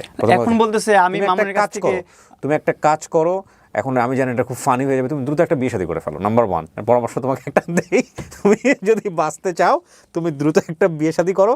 কারণ আমি তোমাকে কথা কেন বলছি, তুমি মামলা কম্প্রোমাইজ করার জন্য যেভাবে তার কাছে বারবার গেছো, তো আরও 2-4টা মামলা দিয়ে ফেললে তো আমার মনে হয় তুমি কোনো একদিন বিয়ের তো করতে রাজি হয়ে যাবা, যে মামলা বিয়ে করে ফেললে তাকে সে তো মামলা তুলে নেবে, কারণ হাজবেন্ডের জন্য। এটা তো কোনো পদ্ধতি না। শোনো, তুমি এক ব্ল্যাকমেইলের ভয়ে তুমি আরও 10বার ব্ল্যাকমেইল হইছো। তোমার কথা যদি সত্য আমি ধরেই নেই সব কিছুতে, তুমি হাত কাটা দেখে ভয় পাইছো, এবং এই হাত কাটা শুধুমাত্র একটা পুরুষের জীবনে বা একটা ছেলের জীবনে এগুলো এরকম হয়। ছেলেরা হাত কাটে না, মেয়েরাই কাটে। উইথ ডিউ রেসপেক্ট, আমি কাউকে অপমান করছি না, বা যেটা সত্য, ছেলেরা হয়তো খুবই কম কাটে, বাট বেশিরভাগ মেয়েরাই কাটে। এবং এই হাত কাটা দেখে ভয় পাইলে, কিংবা ওই যে রশি ঝুলাই ফেলছে এটা দেখে ভয় পাইলে, ওই পুরুষের জীবন, ওই ছেলের জীবন সারা জীবন ওইখানেই আটকায় থাকবে। প্রথম কথা হচ্ছে এটা। তুমি এটা ভয় পাইছো, ভয় পায়া তুমি এখান থেকে বের হয়ে আসতে পারো নাই, তুমি কম্প্রোমাইজ করছো, তোমার পার্সোনালিটিও জাজ করে ফেলছে। যদি তুমি যা বলছো যদি সত্য হয়ে থাকে, ইভেন ডেফিনেটলি এগুলাই ঘটে আমাদের সোসাইটিতে। তোমার পার্সোনালিটিও জাজ করে ফেলছে যে এই ছেলে তো ভয় পায়, তো যে কারণে তোমাকে ভয় পায় সে অ্যাচিভ করতে চাইছে, এবং তুমি যেভাবে ভয় পাবা সেভাবে সে রাস্তাতেই গেছে। তুমি মামলার ভয় পাইছো, পুলিশের ভয় পাইছো, জেলের ভয় পাইছো, আলটিমেটলি তোমাকে সে সেই জায়গাটাই নিয়ে গেছে। এখন আমার কথা হচ্ছে প্রিন্স, তুমি জেল থেকে ঘুরে আসছো, সে যদি অন্যায়ই করে থাকে তাহলে তুমি জেলের ভয় কি জন্য পাচ্ছ? সে যদি অন্যায় করে থাকে তুমিও আইনের অ্যাকশন নাও। একটা মামলা কি তুমি করছো তার এগেইনস্টে? না, একটা মামলা করি। কেন করো নাই? তোমাকে কেউ পরামর্শ দেওয়ার মতো নাই? আমি জিডি রেডি করছি, যাইতে পারছি না। আবার আরেকটা মামলা করছে তো আমার নামে, আমি মামলা করতে যাবো, তখনই আমাকে আবার অ্যারেস্ট করে। তুমি তোমার একজন ভালো লয়ারের সঙ্গে কথা বলো, একজন ভালো লয়ারের সঙ্গে কথা বলো। এটা তো ডেফিনেটলি ইটস আ ক্রাইম। আমি প্রথম কথা হচ্ছে আমি জানি না কোনটা সত্য কোনটা মিথ্যা, বাট বাংলাদেশের আইন অনুযায়ী তোমার রাইট পাওয়ার অধিকার আছে। কাজ তোমরা দুজনের একজনও ভালো করো নাই, প্রথম কথা হচ্ছে এইটা। হ্যাঁ, কিন্তু কথা হলো যে তোমার নামে যেরকম মামলা হয়েছে সেই জায়গা থেকে তোমার কিন্তু ওনার যেরকম রাইট আছে বিচার পাওয়ার, তোমারও কিন্তু রাইট আছে অবশ্যই। সো তোমার সাথে তুমি যেগুলো বললে এতগুলো অবিচার যদি হয়ে থাকে, সো সবচেয়ে বড় ব্ল্যাকমেল তোমার ভাষায় তুমি হইছো। সো তোমারও তো আইন অনুসারে অ্যাকশন নেওয়া উচিত ছিল, তুমি নাও নাই কেন? আমি নেই, আমি ভাবছি যে আমাদের যে বিষয়টা চলতেছে, মামলাগুলো তুলে নিক, আমি আর হ্যাসেলের মধ্যে ঢুকতে চাই না। মামলায় আমার যে টাকা পয়সা খরচ আছে, এত হ্যাসেল আছে, এগুলো আমি নিতে চাচ্ছিলাম না। আমি চাচ্ছিলাম যে অপরের মধ্যে বের হয়ে যায় এখান থেকে। তোমাদের নামে লিগ্যাল নোটিশ গেছে কিছুদিন আগে, আমি দেখলাম। এখন কিন্তু একটা পরিবর্তিত বাংলাদেশে বসবাস করি আমরা, যা ইচ্ছা করলে সামাজিক যোগাযোগ মাধ্যমে করা যায় না। সো তোমাদের নামে যেহেতু লিগ্যাল নোটিশ গেছে, এখন এটা নিয়ে তোমার বক্তব্য কি বলেছে লিগ্যাল নোটিশে? তোমরা না থামলে তোমাদের বিরুদ্ধে মামলা হবে। থার্ড পার্টি চলে আসতেছে মামলা করার জন্য, বুঝতেছো জীবনটা কোন দিকে যাচ্ছে? দেখ, তাও ভালো, তাও তো বাঁচবো, ওইটাও বুঝবে যে কেমনে খাটতেছি আমি, কতটা কষ্ট পাচ্ছি, জেলটা কত কঠিন, খাইতে আসুক বুঝবে। আমি আবার জেলে যাবো, সমস্যা নাই, এমনিও যাইতে হবে, এমনিও যেতে হবে। থার্ড পার্টি এসে ঢুকাক, দুইটাকে একসাথে ঢুকাক, আমি খুব খুশি হব। ওও জেল খাটুক, জেলের স্বাদ পেয়ে আসুক, জেলটা খুব মজার না, মজাটা বুঝবে। আসলে পুরুষ হয়ে জন্ম নেওয়াটাই সবচেয়ে বড় ভুল। ওরা মামলা করে দিয়ে ঘুরে রাষ্ট্রবাদী রাষ্ট্র হিসাবে মামলা চলতে থাকে। আর মামলা করার তো কোনো স্কোপ নেই, যতদিন পর্যন্ত আমি যে মামলার ঝুলবো, আমি কীভাবে মামলা করবো? আমার তো ওরকমভাবে আমার ওরকম টাকা পয়সা অঢালা নাই বাপ মার, যে আমি অডালার টাকা পয়সা দিব, লয়ারকে চালাবো, এই লয়ার কোর্ট কিনে ফেলবো, এটা করবো সেটা করবো, এগুলো তো করার ক্ষমতা আমার নাই। ওর ক্ষমতা আছে, ক্ষমতা দেখাক না। আমি তো এই জন্য আমি দেশবাসীর সামনে চলে আসি না। আমি কম তেক্ততার কারণে আমি লাইভে এসে আমার আক্ষেপ আমি প্রকাশ করছি, কম তেক্ততার কারণে। আমি ওর ফ্রন্টে দ্বারা লাইভ করার কারণই এটা, যে মানুষ যেন প্রমাণ পায়, একটা মানুষের সামনে একটা মানুষ কীভাবে বলতেছে। এখানে তো প্রমাণ করার কিছু নেই, ওর সামনে আমি বলতেছি, ওর সামনে আমি বলছি সব ধরনের কথা যা বলার। আমার আসলে খুব ঘৃণা লাগে, আমার নিজের জন্য ঘৃণা লাগে যে আমি কী করছি আমার লাইফটাকে। এক্স্যাক্টলি এই প্রশ্নটা আমি তোমাকে করতাম। আমার খুব ঘৃণা লাগে আমার নিজের জন্য, আমি কত বড় একটা স্টুপিড, কত বড় একটা গাধা। আল্লাহ তাআলা সবকিছু দিয়েছিল আমাকে, সবকিছু ঠিকঠাক ছিল, সব ভালো চলতেছিল, স্মুথ চলতেছিল। লায়লা আমার লাইফে নাই ওই টাইম, মানে লাইফে আছে অ্যাজ এ ফ্যান হিসাবে, ফ্রেন্ড হিসাবে, শুধুমাত্র টেক্সটের মধ্যে, কনভারসেশনের মধ্যে। The lesson of the story. হ্যাঁ, শুধুমাত্র কনভারসেশনের মধ্যে আছে। ওই টাইমটাতে আমি আমার সংসার চালাচ্ছি, ওই টাইমে আমি 5 লাখ 6 লাখ 7 লাখ টাকা করে আমি ইনকাম পাচ্ছি, আর্নিং হচ্ছে আমার। ওই টাইমটাতে আমি স্টুপিডের মধ্যে সব কিছু ছেড়ে এই মহিলার কাছে চলে আসছি। ট্রাকের পিছনে লেখা থাকে না, নিরাপদ দূরত্ব বজায় রাখুন। এটা জীবনের অন্যতম গুরুত্বপূর্ণ একটা লাইন। কোনো সম্পর্কের মধ্যেই এমনভাবে যাওয়া উচিত না যেখানে কোনো ব্রিদিং স্পেস থাকে না। ফ্যান এবং সেলিব্রিটিদের সম্পর্ক অলওয়েজ ডিস্টেন্স মেনটেন করা উচিত, অলওয়েজ করা উচিত। এবং এই সম্পর্ক, এই ফ্যান এবং ভালোবাসার সম্পর্ক ওইভাবেই রাখা উচিত। আমি এই বয়সে হলে হয়তো বা এই ট্র্যাপের মধ্যে পড়তাম। Exactly, that is another point. 17-18 বছর বয়স। আমি এই বয়সে হলে আমি এই ট্র্যাপটার মধ্যে পড়তাম না, এই ঝামেলার মধ্যে পড়তাম না। আর আপনি দেখেন পরপর যতবার কন্ট্রোভার্সি হয়, সমাজ নষ্ট হয় বা যাই বলেন, সেটা কিন্তু আমার ওয়ে থেকে আগে আসে না, ওর ওয়ে থেকে আসে। কারণ কি, ও চায় টপ অফ দ্য লাইনে থাকতে, ও চায় অ্যাটেনশন মানুষের। ও এখন একজন অ্যাটেনশন সিকার। ও দেখেন কয়টা পোস্ট করছে ওর বাসা থেকে লাইভ করে আসার পর, আমি কয়টা পোস্ট করছি। একটা সিঙ্গেল পোস্ট আমাকে দেখাতে পারলে কিবরিয়া ভাই আপনার আমার বাড়ি দিবেন এই জায়গায় দাঁড়ায়। আর ওর অ্যাকাউন্টে যান আপনি 100 পোস্ট পাবেন। ও চিল, ও মন মতো ঘুরতেছে, মন মতো যা ইচ্ছা তাই করতেছে, মিট আপ করতেছে, ফ্যান মিট আপ করতেছে, ও গেট টুগেদার করতেছে, হ্যাং আউট করতেছে। ওর পক্ষেও দেখলাম অনেকেই কথা বলছে, ওর পক্ষে কথা বলতেছে। ওই যে ওর কিছু নিয়ে ঘুরে তো ওইগুলা নিয়ে কথা বলাইতেছে। যাই হোক, কথাটা একটু টুট মেরে দিয়েন। যাই হোক, আমি কাউকে ছোট করে কথা বলতে চাই না, কারো ক্যারেক্টার নিয়ে কথা বলতে চাই না। কিন্তু ওই লোকগুলো এসে বলে যে আমি সাক্ষী ছিলাম মামুন লায়লার বিয়েতে। আমি আপনাকে একটু শোনাই এই কথাটা। তোমরা বিয়ে শাদী করছো নাকি? এই কথাটা আমি শোনাই, এই লাইনটাও, এই টপিকটাও একটু কথা বলা দরকার আমার এখন। আমি একটু বলি, আগে প্রথমে ভিডিওটা বের করি। প্রথমত এই যে ওর ভেরিফাইড পেজ থেকে, ওর অরিজিনাল পার্সোনাল পেজ থেকে আমাদের নিকানামা আপলোড করছে যে আমরা বিবাহিত। তারপর জবানবন্দি, এই যে যাকে নিয়ে ওর সাপোর্টার। স্ক্রিনে যে পেপারস দেখছেন এটা ওদের বিয়ের কাগজ। পুরো দুনিয়া লায়লাকে খারাপ বললেও আমি বলি না, কারণ আমি রিয়েল ঘটনাটা জানি। দুবার হুজুর ডেকে ওদের বিয়ে পড়ানো হয়েছে। আর শুনতে চাই না। এরপর আপনারা তো সোশ্যাল মিডিয়াতে দেখছেন, এখন এসে প্রমাণিত হয়েছে। আপনার প্রতিদিনের বাংলাদেশ নামে একটা পত্রিকা আছে, নিউজ চ্যানেল আছে, যারা এটা ফাইন্ড আউট করছে যে কাবিননামাটা যে খেলতেছে লায়লা, এটা যে বের করছে হুট করে আবার নতুন করে, এটা আবার পিছনে কি আছে এটা নিয়ে গেছে ওনারা কাজী অফিসে। যাওয়ার পর দেখছে টোটালি ফেক। যেই কাজী সই করছে সেই কাজী মারা গেছে 2 বছর আগে। 2 বছর আগে কাজী মারা গেছে, তার নামে তার সই দিয়ে আমার আর তার বিয়ে হয়ে গেছে। কিভাবে হলো? 2বার নাকি হুজুর ডেকে বিয়ে হয়েছে, এই নাকি সাক্ষী। এই ব্যাটাকে সব ডিম থেরাপি দেওয়া দরকার, তাহলে সব বের হবে। দেখছেন সব স্ক্রিপ্টেড, ওর জীবনে যা আছে সব স্ক্রিপ্টেড। আমার একবার বলছে বিয়ে হয়েছে, এই ভরণ পোষণ মামলা করতে গেছে ভাটরা থানায়। মামুন আমাকে ভরণ পোষণ দেয় না, মামুনকে ফেরত নিতে আসছি, মামুন আমাকে মারধর করছে। আপনারা খোঁজ নিলে আমি জিডি পেপারটাও আপনাকে পাঠিয়ে দেবো, সমস্যা নেই। কোন ধরনের মামলাও করে নাই। তার মানে তুমি বলতে চাচ্ছ যে কাবিনটা ঠিক নাই, ফেক? ঠিক নাই, ফেক, টোটালি ফেক। এটাও বানাইছে আমাকে আবার আরেক ট্র্যাপে ফালানোর জন্য। এখন আবার আরেকটা ট্র্যাপে ফালানোর জন্য এই কাবিনটাও তৈরি করছে টাকা দিয়ে। তোমার এই কথাগুলো যদি সত্যি হয়ে থাকে, তুমি আইনি ব্যবস্থা নিচ্ছ না? 100% সত্য। এটার মধ্যে মিথ্যা প্রমাণ করতে পারলে আমি বলবো আপনারা যে ধরনের শাস্তি দিবেন আমাকে। কেউ নাই যে তোমাকে একটা ভালো পরামর্শ দিতে পারে? আমার কেউ নাই এখনো ভালো পরামর্শ দেবে। তোমরা এত ভালো ভালো ফ্রেন্ড সার্কেল নিয়ে ঘোরো, সারাক্ষণ থাকো অনলাইনে। আমি যেটা দেখতে পাচ্ছি, তোমার কথা যদি আমি সমস্ত কিছু বিশ্বাস করি নি, তাহলে তো তোমার নামে যেগুলো মামলা হয়েছে সেই মামলাগুলো ওনার নামে হওয়া উচিত। অবশ্যই হওয়া উচিত। এবং ওই যে ধর্ষণের যে ব্যাপার স্যাপার, এটার মধ্যে কোনো আলামত নাই। ধর্ষণের মামলা তো যদি ওর বয়স 17 হয়ে থাকে, 17 অবস্থায় যদি ওনার 30 বা 45 বছর বয়সে যদি এই সম্পর্কে যেয়ে থাকে, তাহলে তো ধর্ষণের মামলা এর পক্ষ থেকে হওয়া উচিত। 7 বছর আগে, 4 বছর আগে আমি যদি এখন 22-23 হই, 4-5 বছর আগে আমার বয়স 16-17-18, তখন আমার ভোটার আইডি কার্ড কোনো কিছু নাই। ও নিজেই বলছে আমি মামুনের ভোটার আইডি কার্ড বানিয়ে দিছি। চাইল্ড অ্যাবিউজ হয়েছে না? দেখেন, বিষয়গুলো অনেক জটিল। আমি একটা কথা বলি, এই যে নোংরামি, কাদা ছড়াছড়ি এগুলো হচ্ছে, এগুলো নিয়ে মানুষ একসময় আর মজা পাবে না। অলরেডি এখন আর মজা পায় না। যদি আমি এগুলো কখনো টপ অফ দ্য লাইনে আনতে চাই না, এগুলো কখনো সামনে আনতে চাই না। ভিউজ হচ্ছে, এটা ঠিক, হ্যাঁ ভিউজ হচ্ছে, এটা ঠিক, বাট এটা ঠিক একটা সময় গিয়ে আপনারা কিন্তু দুজনেই বিপদে পড়ে যাবেন। ঠিক আছে? কারণ সত্য কথা বলতে যেটা হচ্ছে, এই যে তৃতীয় পক্ষ যারা এখন কিন্তু যে লিগ্যাল নোটিশ পাঠাচ্ছে, সেখান থেকে পাঠাচ্ছে, একটা সময় এগুলো আর ভালো লাগবে না, এবং আমাদেরও নিশ্চয়ই এগুলো নিয়ে আর ভালো লাগবে না। তো আমার মনে হয় কি, কাউকে না কাউকে তো থামতে হবে আসলে। হ্যাঁ, জোর করেও যেমন কাউকে পাওয়া যায় না।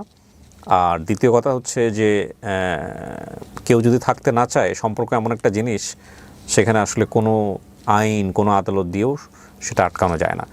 দিন শেষে ক্ষতির পরিমাণ কিন্তু বহুত, ক্ষতিটা এত বেশি, লায়লা বলেন বা মামুন বলেন, যেই বলেন না কেন, আপনাদের দুজনের যে ব্যক্তিগত ইমেজ, পারিবারিক ইমেজ, এটার যে ক্ষতি হয়েছে, এই ক্ষতি কিন্তু আপনারা কোনোভাবেই পূরণ করতে পারবেন না। এরপরে আপনারা দেখবেন যে পাবলিক ইনসিডেন্ট ঘটে যেতে পারে, ঘটবেও।